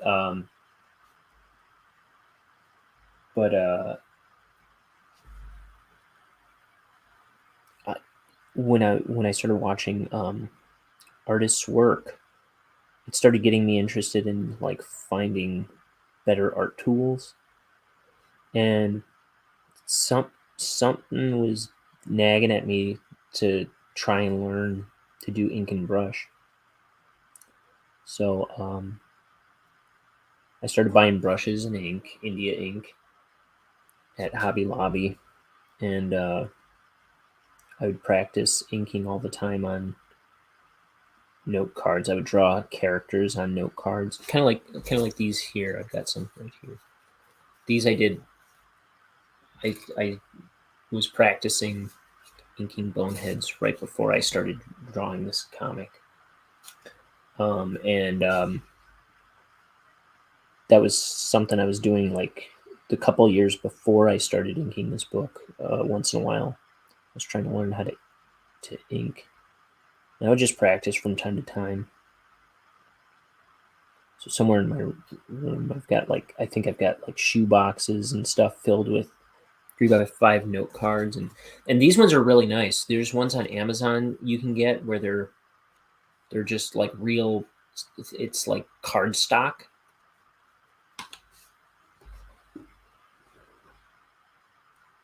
And so like I'll do watercolors on them sometimes and practice watercolor painting.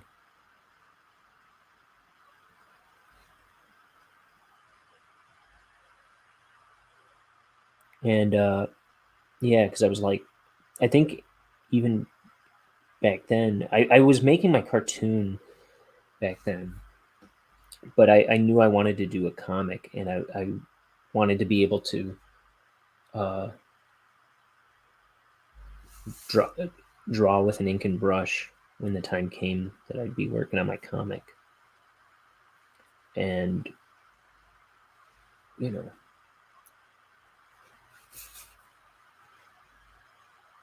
I wasn't sure I was ready to ink this comic with an ink and brush, when I started it. But I committed to it, and man, I feel like I'm way more capable with it now. I have way more control over the brush now. I mean, I'm no master at comics or inking by any means, but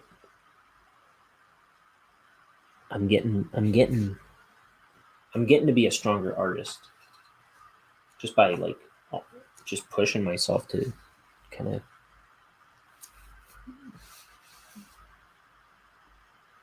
to make the project, to learn, to try different tools.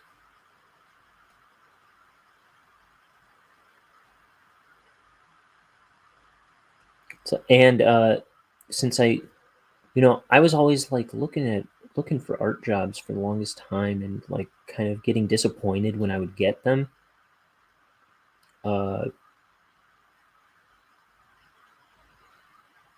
And I realized a while after I started inking this comic, or even when I was penciling it probably, but more so when I was inking it, because it's like you kind of see the final rendition, and it's like after a while I realized it was like I've never been more fulfilled as an artist than when I started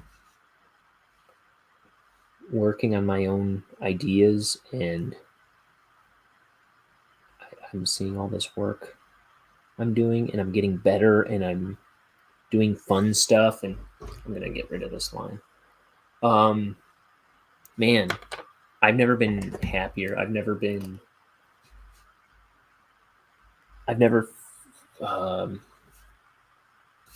like, I feel like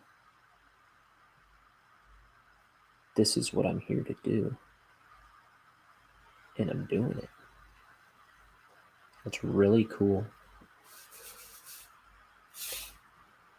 Let me see, there's some stuff I was gonna fix somewhere.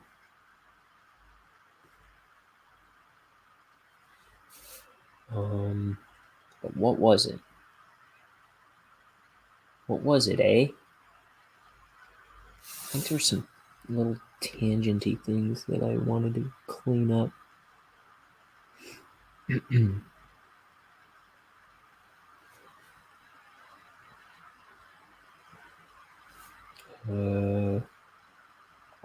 The perspective is so weird here, but I'll allow it.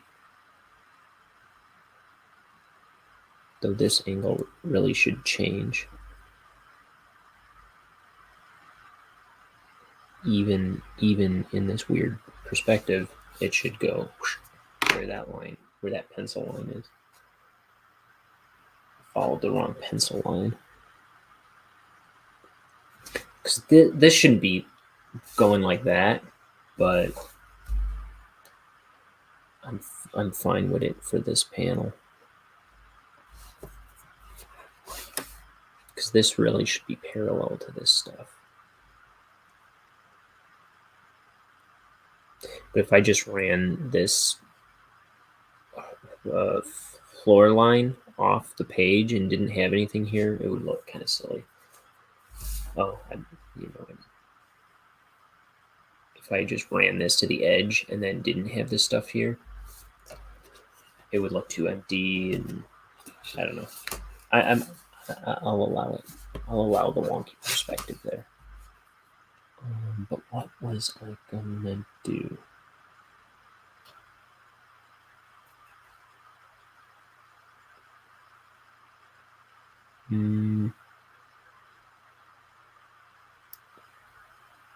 I'll see it when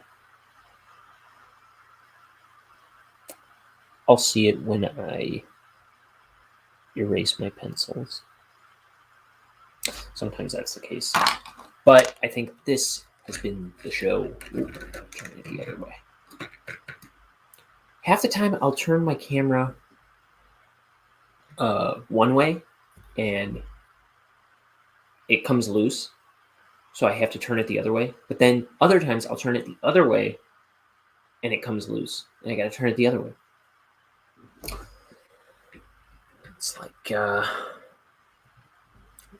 can't win with this crummy equipment. No, I can't complain. Anyway, that's been a show. I'll do another one tomorrow. I'll do page 103 tomorrow. So, whoa, there goes that loose camera I was talking about. Well, I think that means it's time to end the show. Goodbye, everybody. Goodbye. I love you. Won't you love me too?